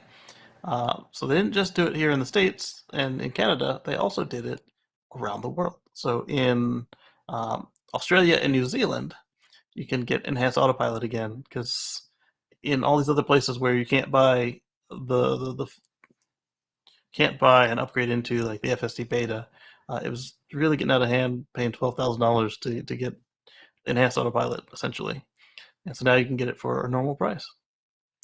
Still $12,000, but they're New Zealand dollars, so you're good to go. Because 5,700 in New Zealand American dollars, and that gets you EAP. Navigate an autopilot, auto lane change, auto park, summon, and smart summon. And of course, in the UK, smart summon is next to useless because you can only be so many meters from the car. I think that it's like 3 meters from the car. So it really just helps you get it out of a parking space where somebody has pinned your doors closed.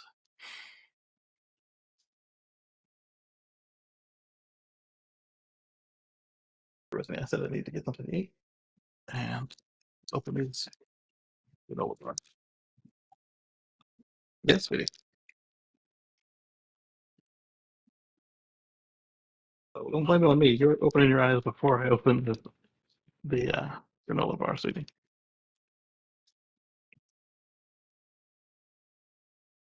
Are you dreaming?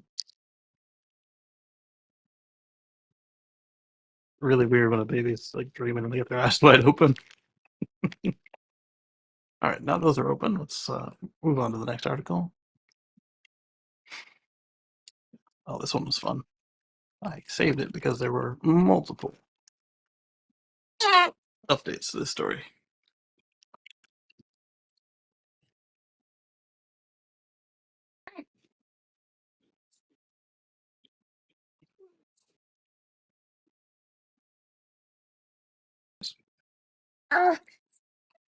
So SpaceX employees pen a letter calling out Elon Musk's Twitter antics.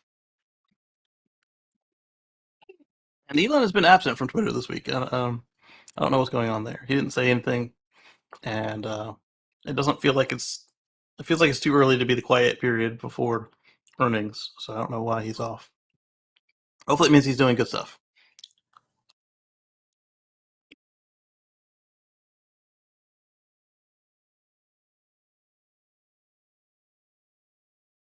So the letter was allegedly written by a group of employees representing a wide range of the staff. However, the identity of the actual writers was not revealed, according to The Verge, which obtained a copy of the letter.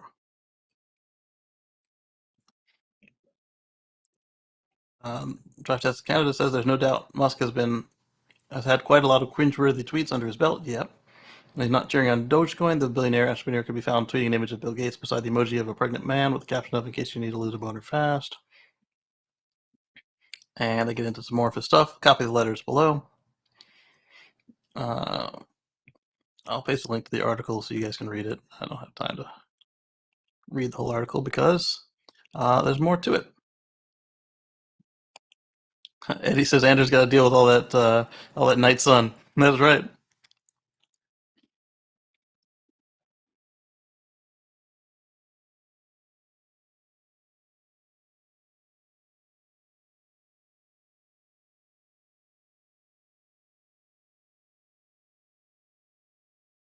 I was initially going to skip this article, but then this other article came out right after it.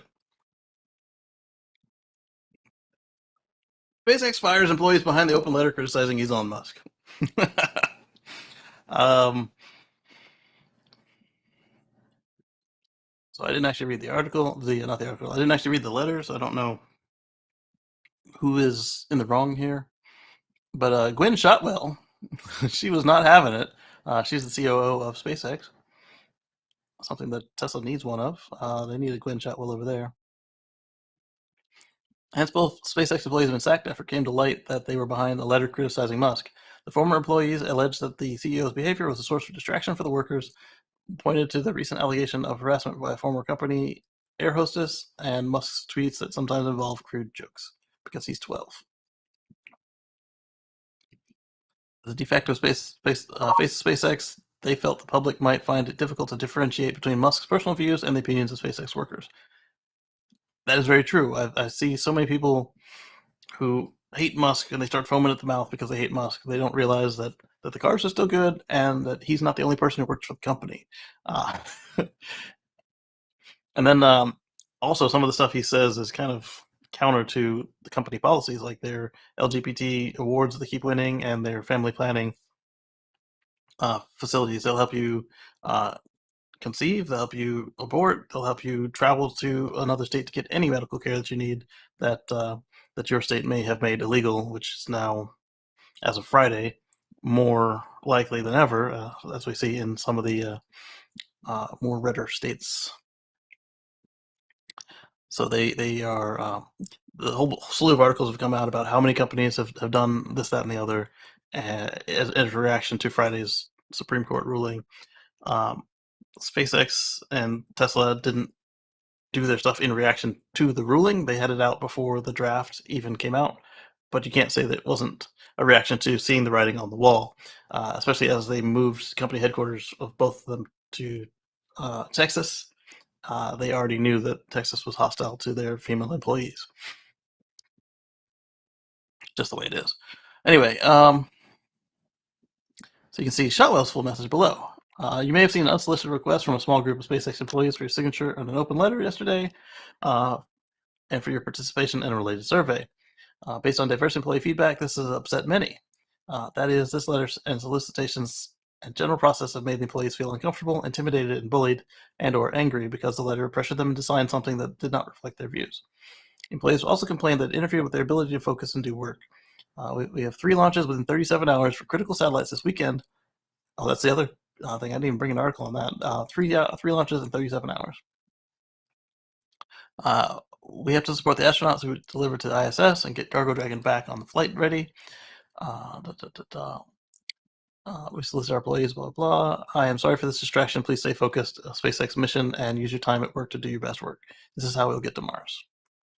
I think she's actually more ruthless than Elon. She also speaks very well in front of a camera if people are asking her questions and stuff. Not that Elon doesn't, it's just not his skill. Like the way that he thinks and talks off-puts people. The way that she thinks and talks is very approachable.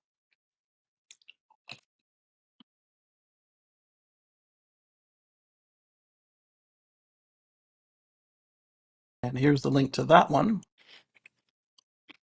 so you can read her full follow-up.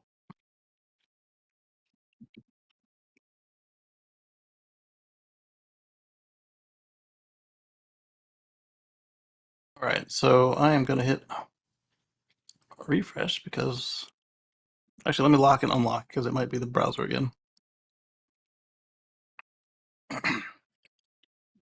Yep, it was the browser. I don't know why it does that. So Dan is saying this is misleading. There you go. This is misleading because it looks like they were fired for pushing outside politics on the company time. That's exactly what it looks like. It's odd because Tesla is more associated with Elon, not SpaceX. It depends on who you're talking to.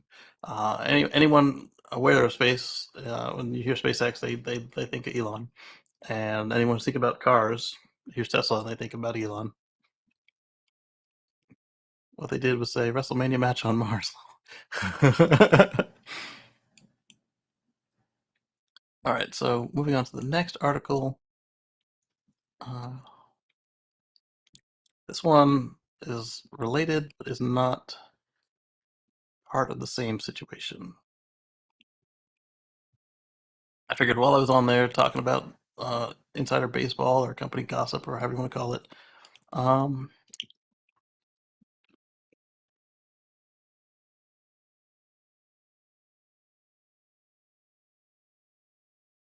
a Tesla investor has sued Elon Musk and the Tesla board over workplace discrimination.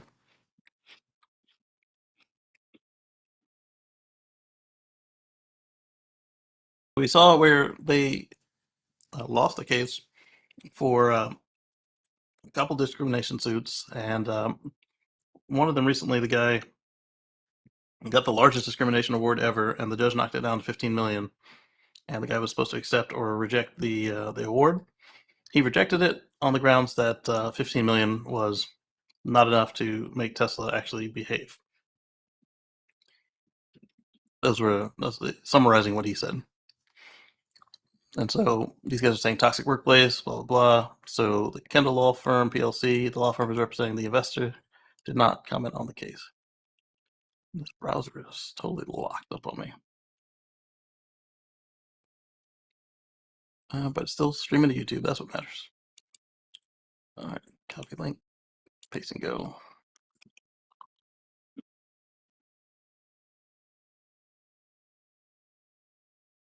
SpaceX has now launched service in North Macedonia.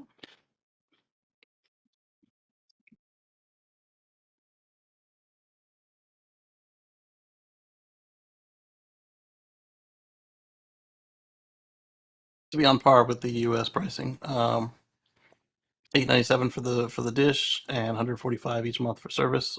Canadian pricing equivalent. Oh, this one was the one we watched last week, the Van Life Gamer, and yeah, just bringing them more online.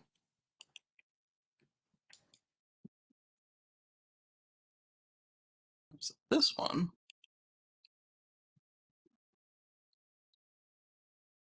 Thieves take nearly 1 million brand new Ford pickups from the factory storage lot. I think this one's coming from Dan.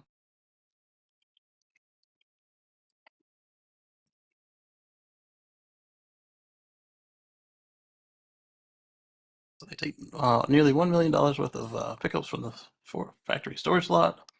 How did this happen? Inside job, maybe? On June 10th, Ford reported missing high-performance trucks with a base price of $69,905. With multiple calls to police during the weekend, Bilal Biden, Dearborn City spokesman, said. Theft of brand new vehicles from the factory lots is surprisingly common. Really? Earlier this year, a few high-end vehicles were stolen from Stellantis lot around Detroit.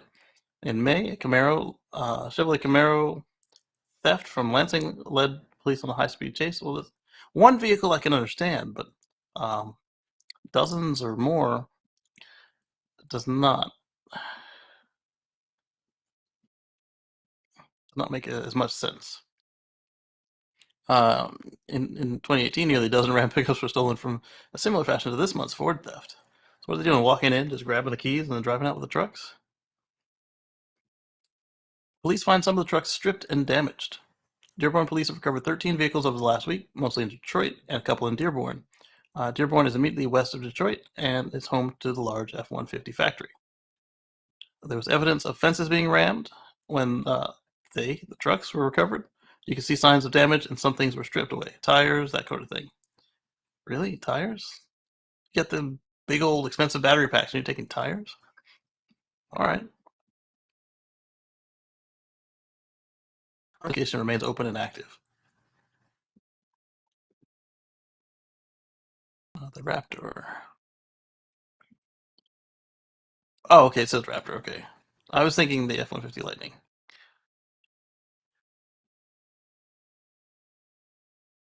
These things happen.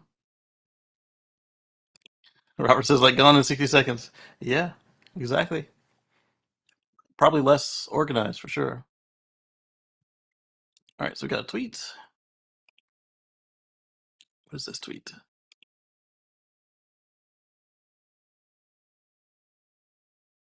Renewables and nuclear equals 39% of U.S. electrical capacity generation and being emission free. Renewables equals only 20% and growing. And that's in response to his other tweet. I took a moment, literally a 10-second Google search. In response to Lauren Boebert running her suck, she says, "Liberals, have you ever taken a moment to ask yourself where is that charging electric vehicle batteries coming from?" Blah, blah, blah, some drivel. Charles says he took a minute, like 10 seconds, and found out where that electricity for your battery is coming from. Madam Common Sense, conservative, whatever. Petroleum, others, nuclear, coal, renewables, and natural gas. That are so hard.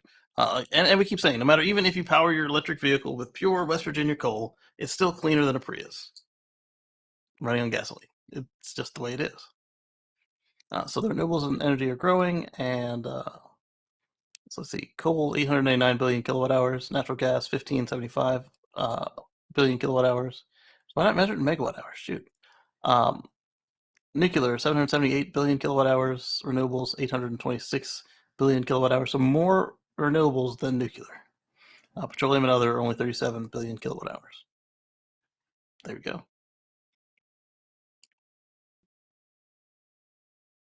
She does have a point that in the U.S., most electricity does not come from renewables yet. But as we saw in California, they got over 100% for a minute. They're getting there.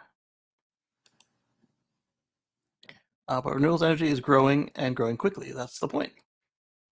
Here's a link to the EIA. So let's copy that and read it in a minute. Also, as several have noted, EVs are far more efficient in energy use. I just said that, didn't I? In energy use anyway. So even if 100% of electricity was generated by fossil fuels, they still use far less of it. My Kia Niro EV gets 112 miles per gallon equivalent, which means the equivalent of a gas car getting 112 miles per gallon. All right, so I wanted to, did I already retweet this? I did not. Let's retweet that just in case they don't show up together. Where were we? Oh yeah, in Colorado specifically, 35% of electricity comes from renewables as of last year. And if you're like me and you've got solar attached to your circuits and you're producing enough of it, you know exactly where your electricity is coming from. So in my case, solar on the roof, solar out the back porch.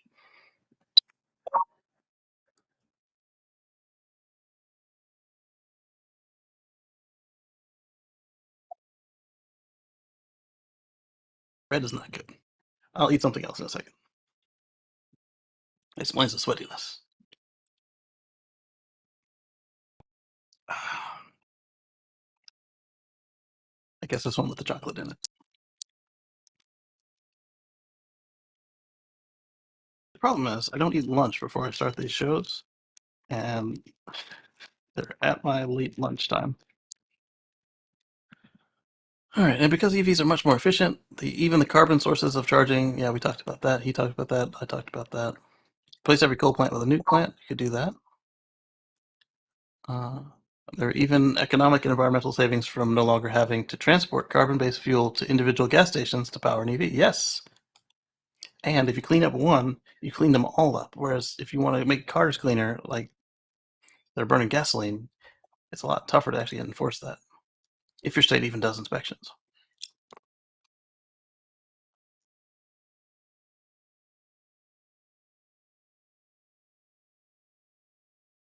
Not just that, but EVs travel further per watt on electricity than they would by setting fossil fuels on fire. Yes. All right, moving on.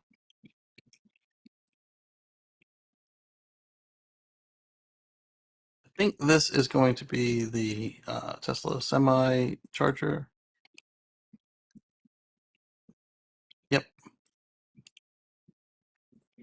It's the Model 3 and Model Y, named the most American cars.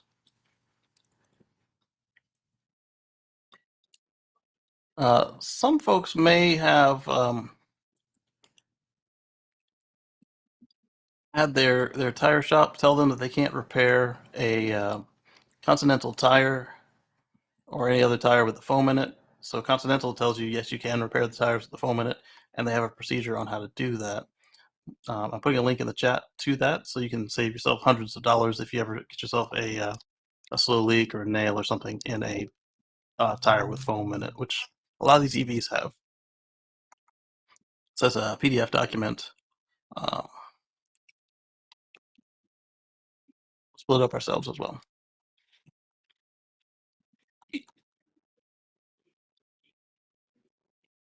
Not found. It may have been moved. I did download it on my phone, I believe.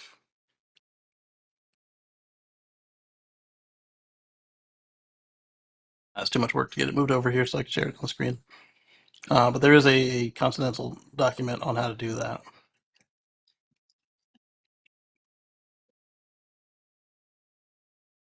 If they're a Continental dealer, they can look up the document themselves and stop trying to waste your money.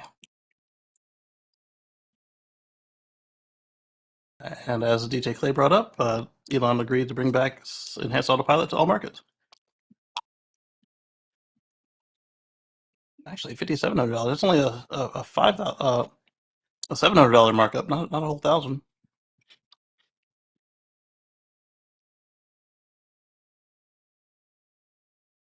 Page said Tesla needs to bring this back for everyone. FSD is too expensive for what you get. Sell FSD as a second tier above EAP. I still include basic AP with each car. Yes. Elon said okay. Oh, it's priced for around $6,000. So yeah, you can round it up to $6,000, no problem. All right, so traffic light and stoplight control beta is only in FSD. I apologize. It used to be in there.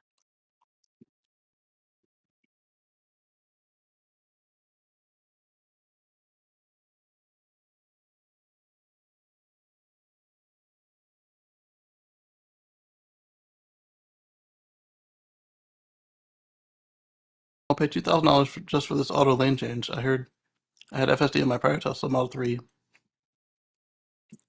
That's the only thing I regularly use. The rest were party tricks. It's all in how you drive. I didn't think they were party tricks, other than Smart Summon for now. Right, so we got two more articles on the BZ recall.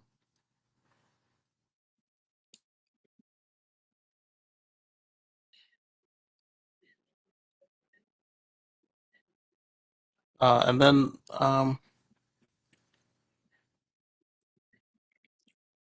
this one was you would think it's coming from China, but it's not. Berlin State Police banned Tesla Sentry Mode in city police complexes. What are you trying to hide, police?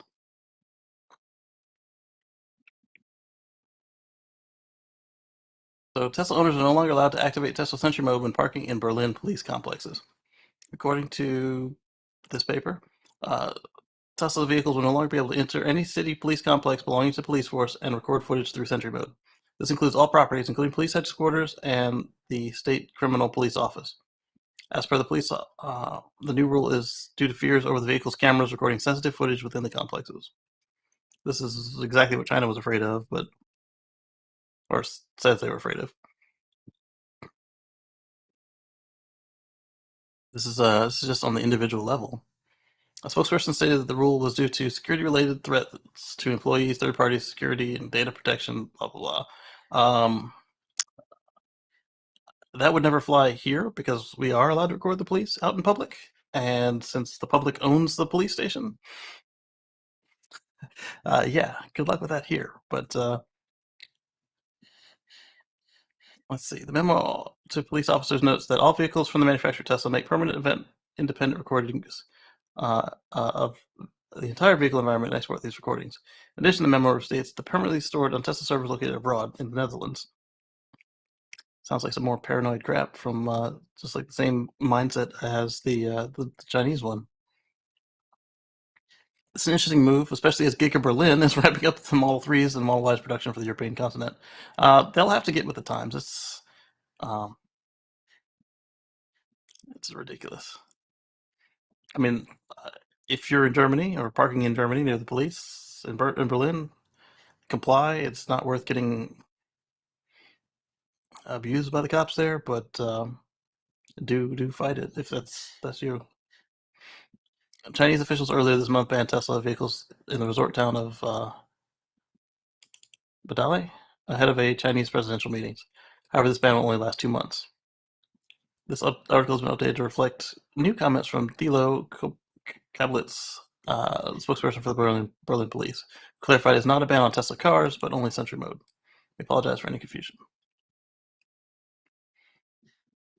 What are they really afraid of? Exactly. If you don't have anything to hide, cops, why? Why? This is getting out of hand. What do you guys have to say about it?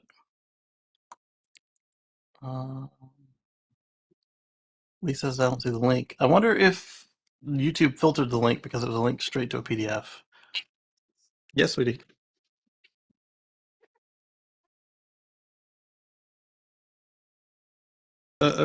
More milk? Well, you can wake up and just like ask me for more milk. You don't got to start screaming about it. Here you go. Eat a filling lunch before your show. Your stomach will thank you.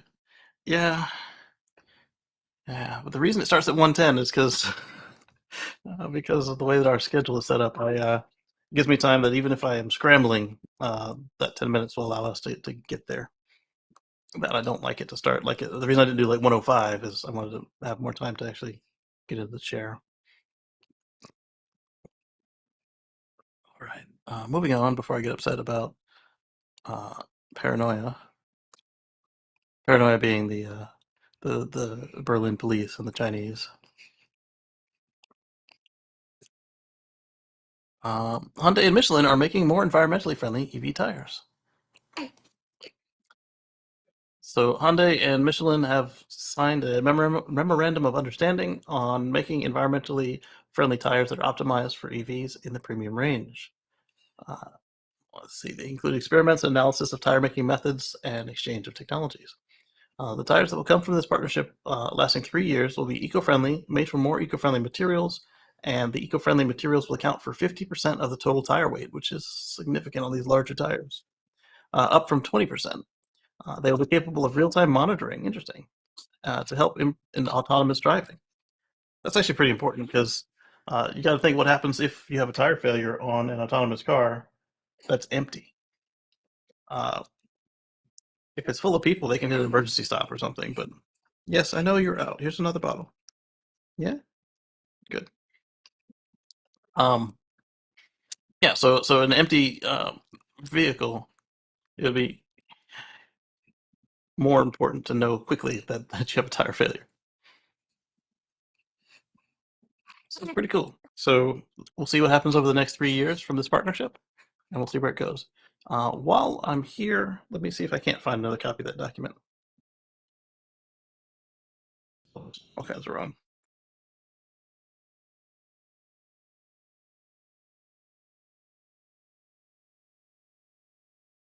Uh,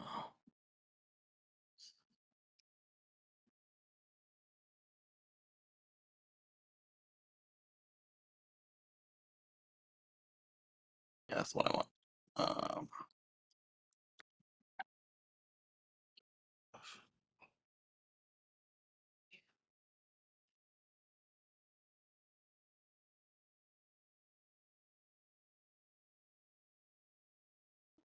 the this technical bulletin. This might be the one.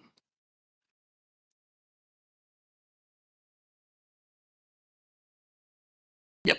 Okay, so I'm going to give you guys a link to this page, which still may not make it through, but you can see the title and you can see it on screen here when I share it to the right place, obviously. Um, there. So this is the procedure. Let me zoom in a little bit so you guys can see it since you're looking at my screen. This is just one brand, but they all work the same way. So they have a buffing template, initial inspection, xerography.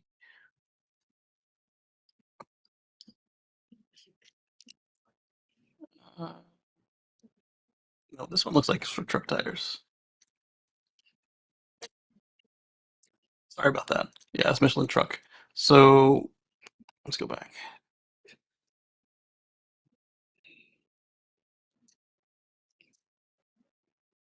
Commercial tires, truck tires. Um,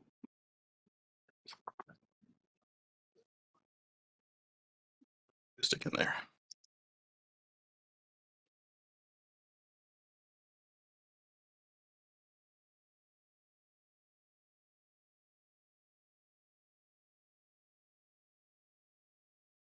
So at some point, I'll look on my phone. Let me look real quick here. I'll see if I have it. No, nobody told you to let it go. Here. So Adobe.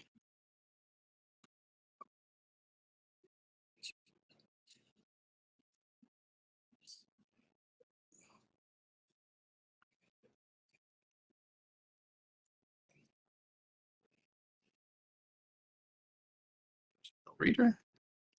No.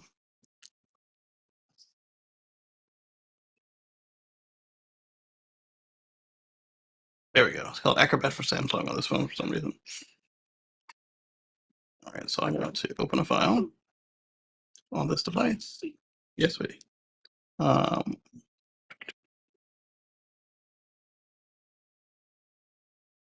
tell you where I want the file from. I don't want you to list all the PDFs on my phone. That's a pain.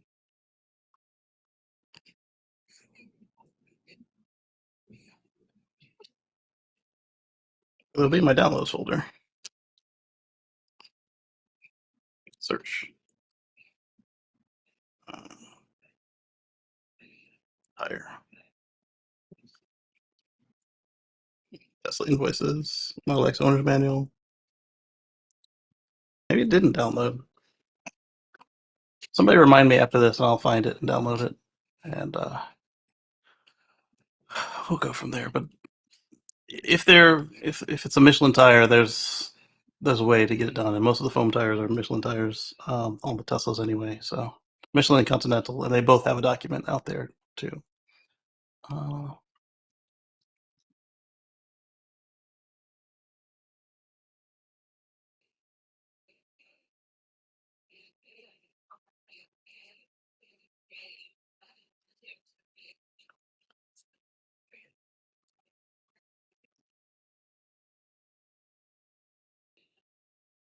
That one doesn't say anything about foam, and there we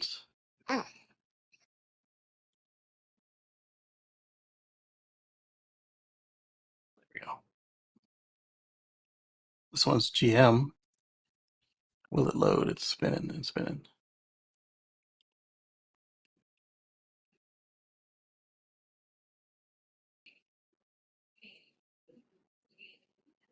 So it's not, and then we'll call it a day for the search. The GM one is still spinning. All right, so using a knife or razor, cut only through the foam. Okay, here we go. There we go. Here's a link to this PDF here.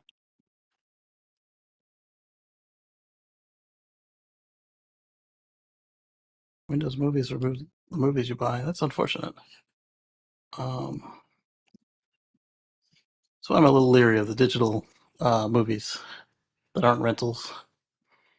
All right, so they tell you about when it was designed. Michelin's got them. You'll put a probe in so you can find where the injury is.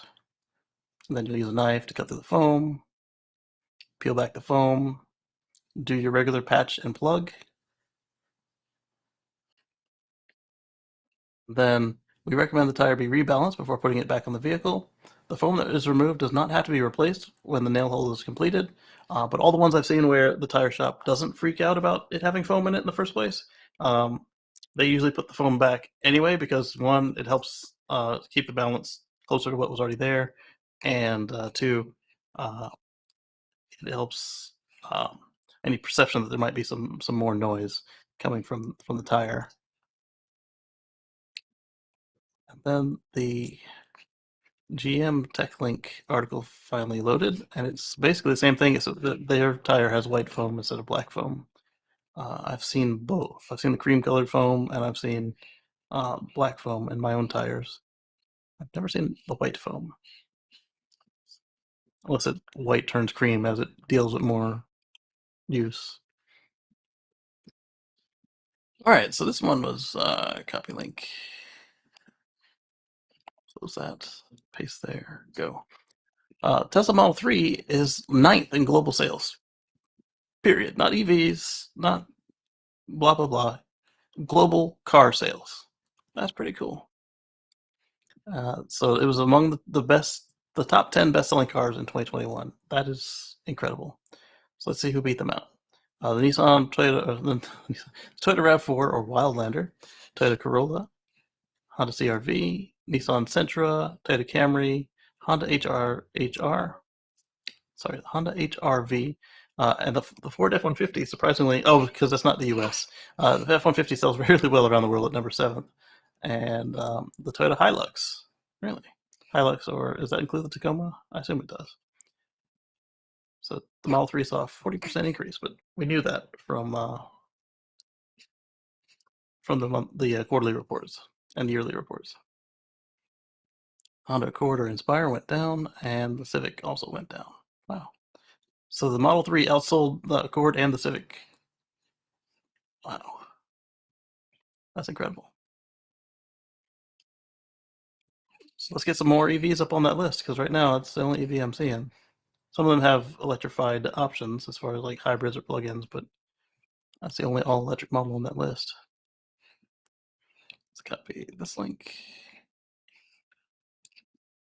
Leading into that, EV sales could hit 33% globally by 2028. We saw that happen in Norway. We see it slowly happening in the US and in other places that have carbon deadlines. So keep it up. It's going to happen before they realize it. It's going to turn around and all the cars will be electric. Except for like the rare collector's items or whatever. So GM has added plug-in charge capability, but it comes with a monthly fee. This one is not all that's talked up to in the headline, so let's see what the details are. Tesla owners know all too well the convenience of being able to pull up, plug in a supercharger without the hassle of dealing with a cumbersome payment system. So you also have plug-in charge on the Ford Mach-E and the Porsche Taycan. I think the Taycan, it might be an option, or at least it was an option, is standard now, something to that effect.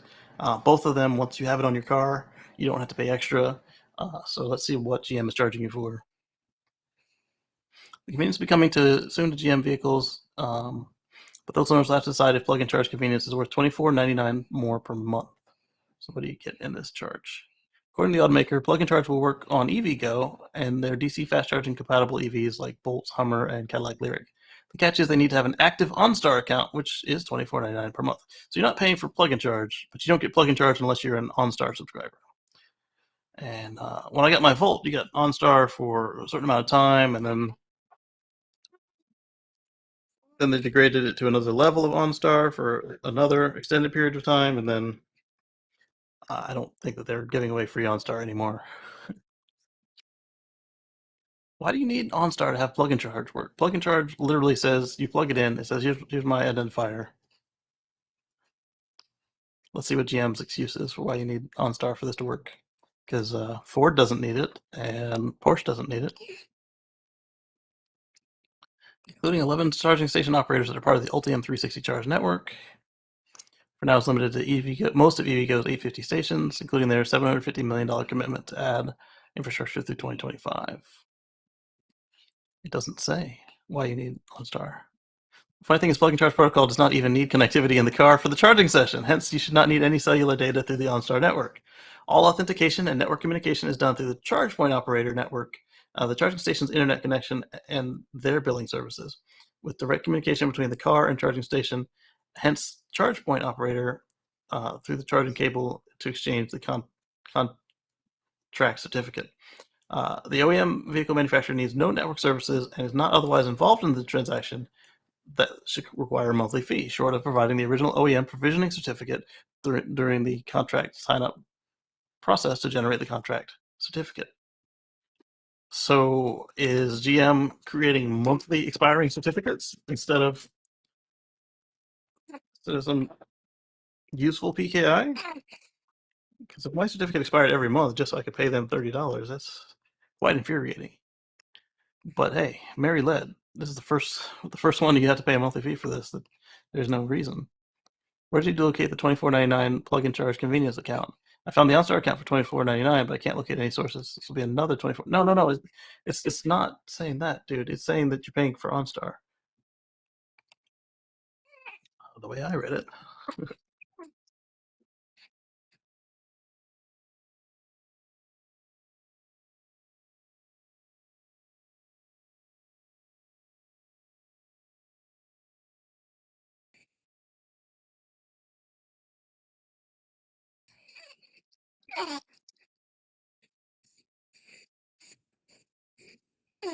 All right, so I wrote the way I read it is you just need OnStar, but as Darren points out, this is some bogus mess they're trying to pull. There. All right, let's move on to something less infuriating. So that's something to watch out for if you were in line for a Cadillac Lyriq or any other GM EV. But it's simple as if you don't already want OnStar, you can just pull out your app or your swipe cards or your credit card or whatever. But it's just so slimy that they're going to charge you for this. Rivian submits a potential game-changing patent for off-roading. So as I have said many times, when I spoke with the Rivian engineers, they said their vehicle would be autonomous through the woods, and this looks like that. An exciting patent, Rivian looks to be combining the use of a drone and a Rivian vehicle to work through unknown off-road terrain. The patent includes at least one sensor to detect terrain and objects near the vehicle. In addition, it has at least one sensor to determine the navigation path for the vehicle to follow. I found it weird that they were starting there versus starting on the road. I mean, yeah, you have an adventure vehicle, but to get to your adventure, you need to take the public roads to get there. But it's cool to see that they actually have continued this thing. Lee has a very good point. OnStar is trying to increase their membership. Who uses it? Not many. Yeah, I mean, especially on the gas cars. Like, what do you get? You get lockout, remote unlock, and a handful of other things. You don't get unless you drive a lot. You don't get much out of the experience as a consumer for what they charge. Especially if you drive as little as I do now. But even when I was driving more. Lee says they even have a new commercial. If a man getting lost and his daughter was able to find him with the new OnStar device, they need the money. Absolutely. This is probably also why they dropped the price of their EVs, despite the cost of making those EVs going up. As we speculated last week, that it might be that it's worth losing that cash to not have to pay the pollution fees for their trucks that they're selling. So they're not in a great place right now, especially with the economy doing what it's doing. Let's see here. It's another one from Drive Tesla Canada. I guess they just calling themselves Drive Tesla now. So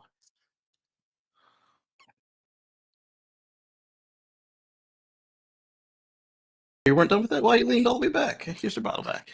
She's leaned all the way back. So this looks like Hertz in Montreal has both the Model 3 and Model Y for rent. More info on how the Hertz Tesla expansion to Canada below. And they have an article on it, but I just wanted the picture. Neato. Because I think we talked about the Hertz expanding to Canada last week. So just for somebody to see the picture was pretty cool. I'm going to link to the paragraph of the notes. That's not going to help you guys. There we go.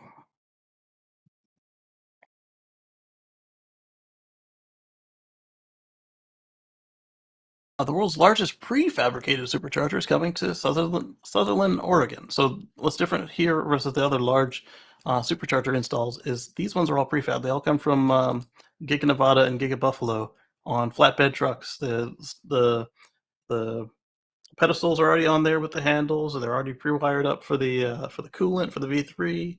They've already got the V3 cabinet on there. Literally, you just drop it in place and hook it up to services. It's a little more complicated than that, but it's a lot less complicated than spec building them on site. So this will be 51 stalls composed of 12 PSUs and plus 3 additional stalls are planned in a vacant lot on Clover Leaf Loop right off Interstate 5. This will be the largest V3 supercharger outside of California. And prefab too. The large ones in California are usually custom built. Neato.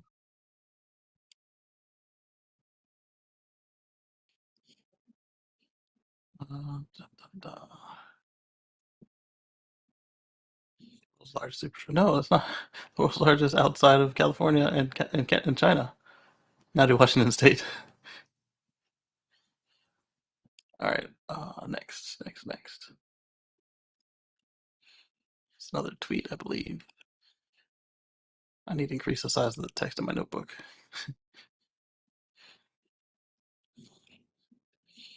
Tesla sold 46% of all cars in Hong Kong in Q1. Not just EVs, but all cars. Almost every second vehicle sold in Hong Kong last quarter is a Tesla. That's rephrasing what she said, but yes. All right, let me lock this thing again and unlock it. I don't know why the browser. I don't know why the browser keeps freaking out like that. Share screen. I guess I could try the beta browser next week if this keeps up.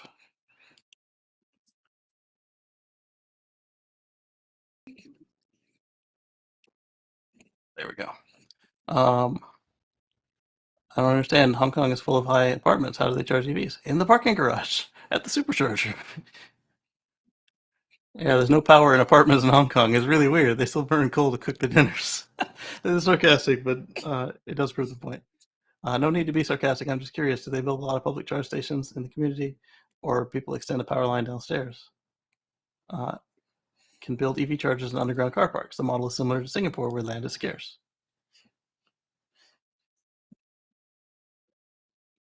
All right, so moving on. This one is a bit of a disappointment for some folks.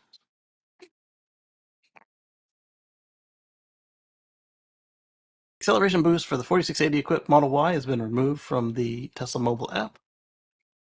It was only there briefly anyway, so if you wanted to get your Texas Model Y a little bit faster, smidge, it's not going to happen anytime soon. It was a $2,000 upgrade that would supposedly lower your 0 to 60 time to 4.2 seconds, although that time was in doubt as the stock time is not 4.8 seconds as mentioned in the app. Interesting. But rather than fix the numbers, they just removed it. The upgrade was spotted by a spoken review on YouTube, who decided not to purchase it when it first appeared. Could have had a unicorn, buddy. As it turns out, that that was a mistake, and we may never know if it would have worked, as new Model Y owner is reporting acceleration boost has been removed from the app. Under the upgrades tab, the only option remaining is for him to purchase full self-driving for $12,000. Well, now he can purchase EAP as well. So Tesla app up to 622, full self-driving capability. 612 to 621, acceleration boost for $2,000. 0 to 60 time from 4.8 to 4.2 seconds. And there it was with both. As I keep saying, if you see something from Tesla you want, and you can afford it, buy it. He obviously didn't want it enough, and it's gone. Even though this new Model Y variant isn't available on Tesla's design studio yet, it's been generating lots of news recently. Yesterday it was discovered it was also subject to a recent round of price increases, going from $59,990 to $61,990. Wow. Well, I mean, it makes sense. They raise the price on everything, so that's by definition part of everything. You can catch the full video below. See if anybody said anything about it. Nope. So this one was a little exciting. It's not exactly our forte because I'm not a huge fan of plug-in hybrids, but as I keep saying, they're training wheels. They get people from hybrids and gas cars into EVs. So this is the Ford Maverick. It's already available as a hybrid. What's new is it's going to be a four-wheel drive hybrid, as well as when you zoom in on this little connector that they spotted, you can see. Let's see if they have a bigger picture of it. They do. So you can see this says PHEV, 2.1 liter engine. Well, it doesn't say engine, but 2.1L, which I and the motor trend here assume means the 2.1 liter engine. We don't like to do this often, but we assume this indicates that the system is 2.1 liters in capacity. Interesting note, because the current Maverick hybrid uses 2.5 liter i4, and even the EcoBoost engine is a 2.0 turbocharged i4. However, the same component clearly says PHEV on it, and here's what we make of all of this, having initially speculated that this was a reference to the new engine size that Ford doesn't currently make. Comments on Facebook and an interesting email from Crosstown Rival Fuel Systems engineer. This 2.1 might be in reference to the size of the emission system's carbon canister. Okay, I'll give you that. Because the engine isn't being run all the time in a PHEV or regular hybrid setup, canister usually must increase in size. This is because it can't be regularly purged of vapors. Okay, so this is like the Prius, or at least my Gen 2 Prius had not a vapor canister, but had a hot water. Um, wait, did I have the hot water bottle or did I have the canister? I think I had the bottle. So I had the older Gen 2 Prius, and they would dump the hot water into the system to warm it up faster. Now I'm confused. It's been so long. The Gen 3 Prius had something similar. I think they had a valve that would run the exhaust gas to heat it up faster. So anyway, this also means we're expecting the battery capacity of the Maverick PHEV all-wheel drive to be the same at 11.2 kilowatt hours, up big time from the Maverick Hybrid's 1.1 kilowatt hours, which would also mean that it almost qualifies for the full 7,500 tax credit. Not bad. And to do it in a pickup truck is even better because on my Volt, and not just my Volt, but a lot of people's Volts, there were studies showed that that Volt owners did more EV miles than Nissan Leaf owners because they could just run the battery out and they could keep going on gas and they weren't afraid to get near zero. They might have been cheap like me and tried to avoid burning gas, but I was not afraid to burn gas on the Volt. And it should be more than 11 miles, like so many of the other plug-in hybrids out there, 11 to 20 miles. Ugh. Give me 40 to 100 miles plug-in, and I'm happy with a PHEV. SpaceX ramps up their FCC battle over broadband usage. The company says poses an existential threat to Starlink. Okay, so this is another article on SpaceX fighting back against Dish and others that are coming on their turf there. All right. This one is a public group, so I can share it as is. So this one was funny to me. This is a Stewart is sharing a tweet. The world is changing, he says. Alana says, I picked up my sons from school and stopped to get gas. I invited them to get out of the car and learn how to do it. Afterwards, the 11-year-old says, thanks for the life lesson, but I'll never drive a gas car.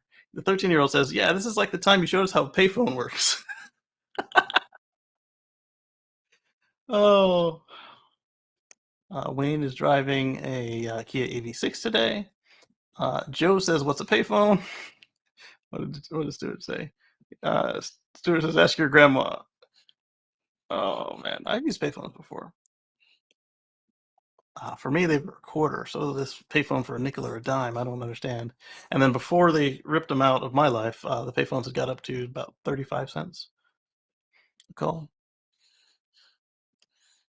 So I thought that was funny and that you guys might enjoy it. Yeah, Dan says that's funny. So a lot of people were harping on the fact that the kids said they'll never drive a gas car. They're like, oh, well, if you're pumping gas now, you're going to be driving that car as a hand-me-down. But we're talking about the 11-year-old, not the 13-year-old. So it would be a different hand-me-down or something to that effect. Yeah, Robert Williams liked it too. I thought that was too funny not to share. All right, so we've got another copy link here. We've got another one here. This one should not be a joke if I remember. Yep. All right, so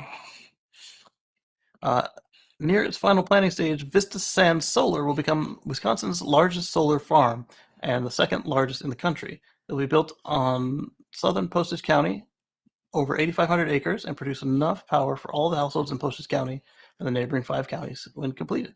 Stay tuned for more info on this project.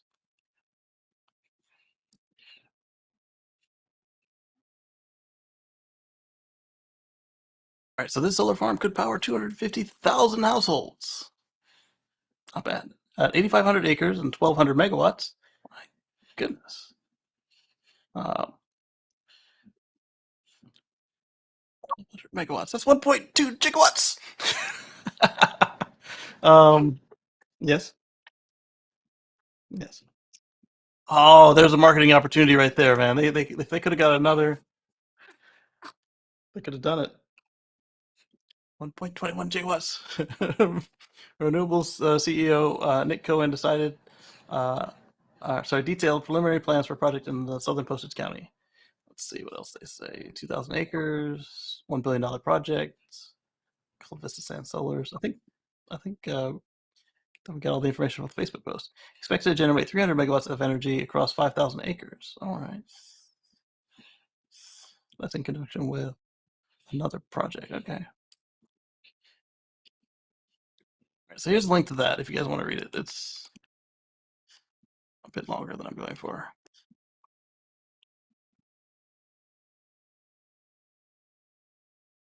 So this next article from the Piston Heads covers the Ford Supervan. I think this is from Robert William. Yep. Behold the 200 horsepower Ford Pro electric Supervan. How to convince a white van man of electric. Uh, I guess that's a European thing. The fastest Supervan ever. I mean, it looks sporty. It looks aggressive. It also looks thoroughly impractical. Like when we scroll down, we'll find that the interior is very likely stripped. Let's see, 1,400 horsepower Mustang Mach-E set precedent. Yes, it did.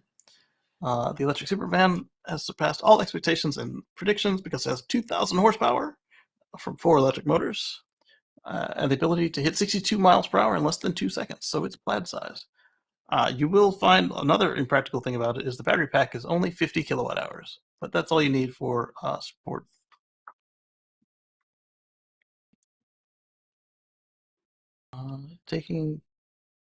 Talking to men how to charge a Tesla for 8-seater. Wife had triples. Oh man, yeah, those unexpected trips are the worst. I mean, they're a blessing, but they'll rock your world right there. You know, all of a sudden you're thinking you have 1 kid and you have 3. Yep, Robert's pointing out again, 2,000 horsepower. The battery is sitted low centrally for weight distribution. Ford claims the standard EV fast charger can replenish it in 45 minutes. Anything but a 50 kilowatt fast charger is going to be charging it over 1C, so I can see why it would take them 45 minutes to charge. I can see why it would take them over about 45 minutes to charge just a small battery, because you hit the taper real quick. All right, so there's no range or anything quite so tedious as that, but expect sprinting to 0 to 60 as fast as an F1 car can to deplete the battery pretty quick. Yeah, that's how it works. There's more to performance than straight line speed. Its foursome of motors offers all sorts of opportunities with torque distribution, so it's got torque steer. It's nice. Torque vectoring, I should say. Torque steer is something you don't want. There are 5 drive modes for starters, going from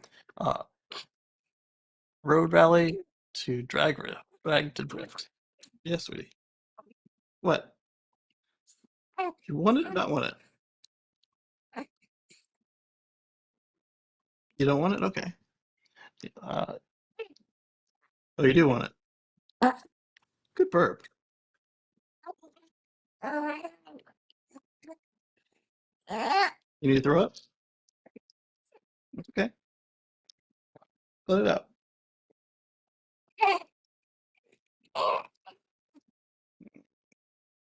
Put this here. Keep your clothes dry. Keep my clothes. You can't eat my hand. So if you're still hungry, here you go. Here. She's not sure what she wants. All right. So it's got a tire cleaning mode, which can fully brake one axle and spin the other. That's interesting.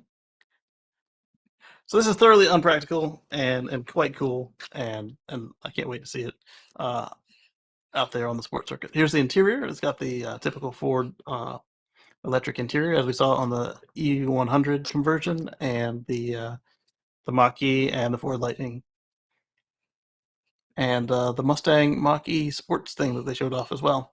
So showing a trend. Yes.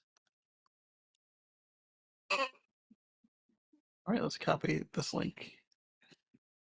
Paste and go. All right, so back to Drive Tesla again. So we talked about this. Aptera wants to use Tesla's connector, but it's dated today, so I don't know what changed from the last time we talked about it.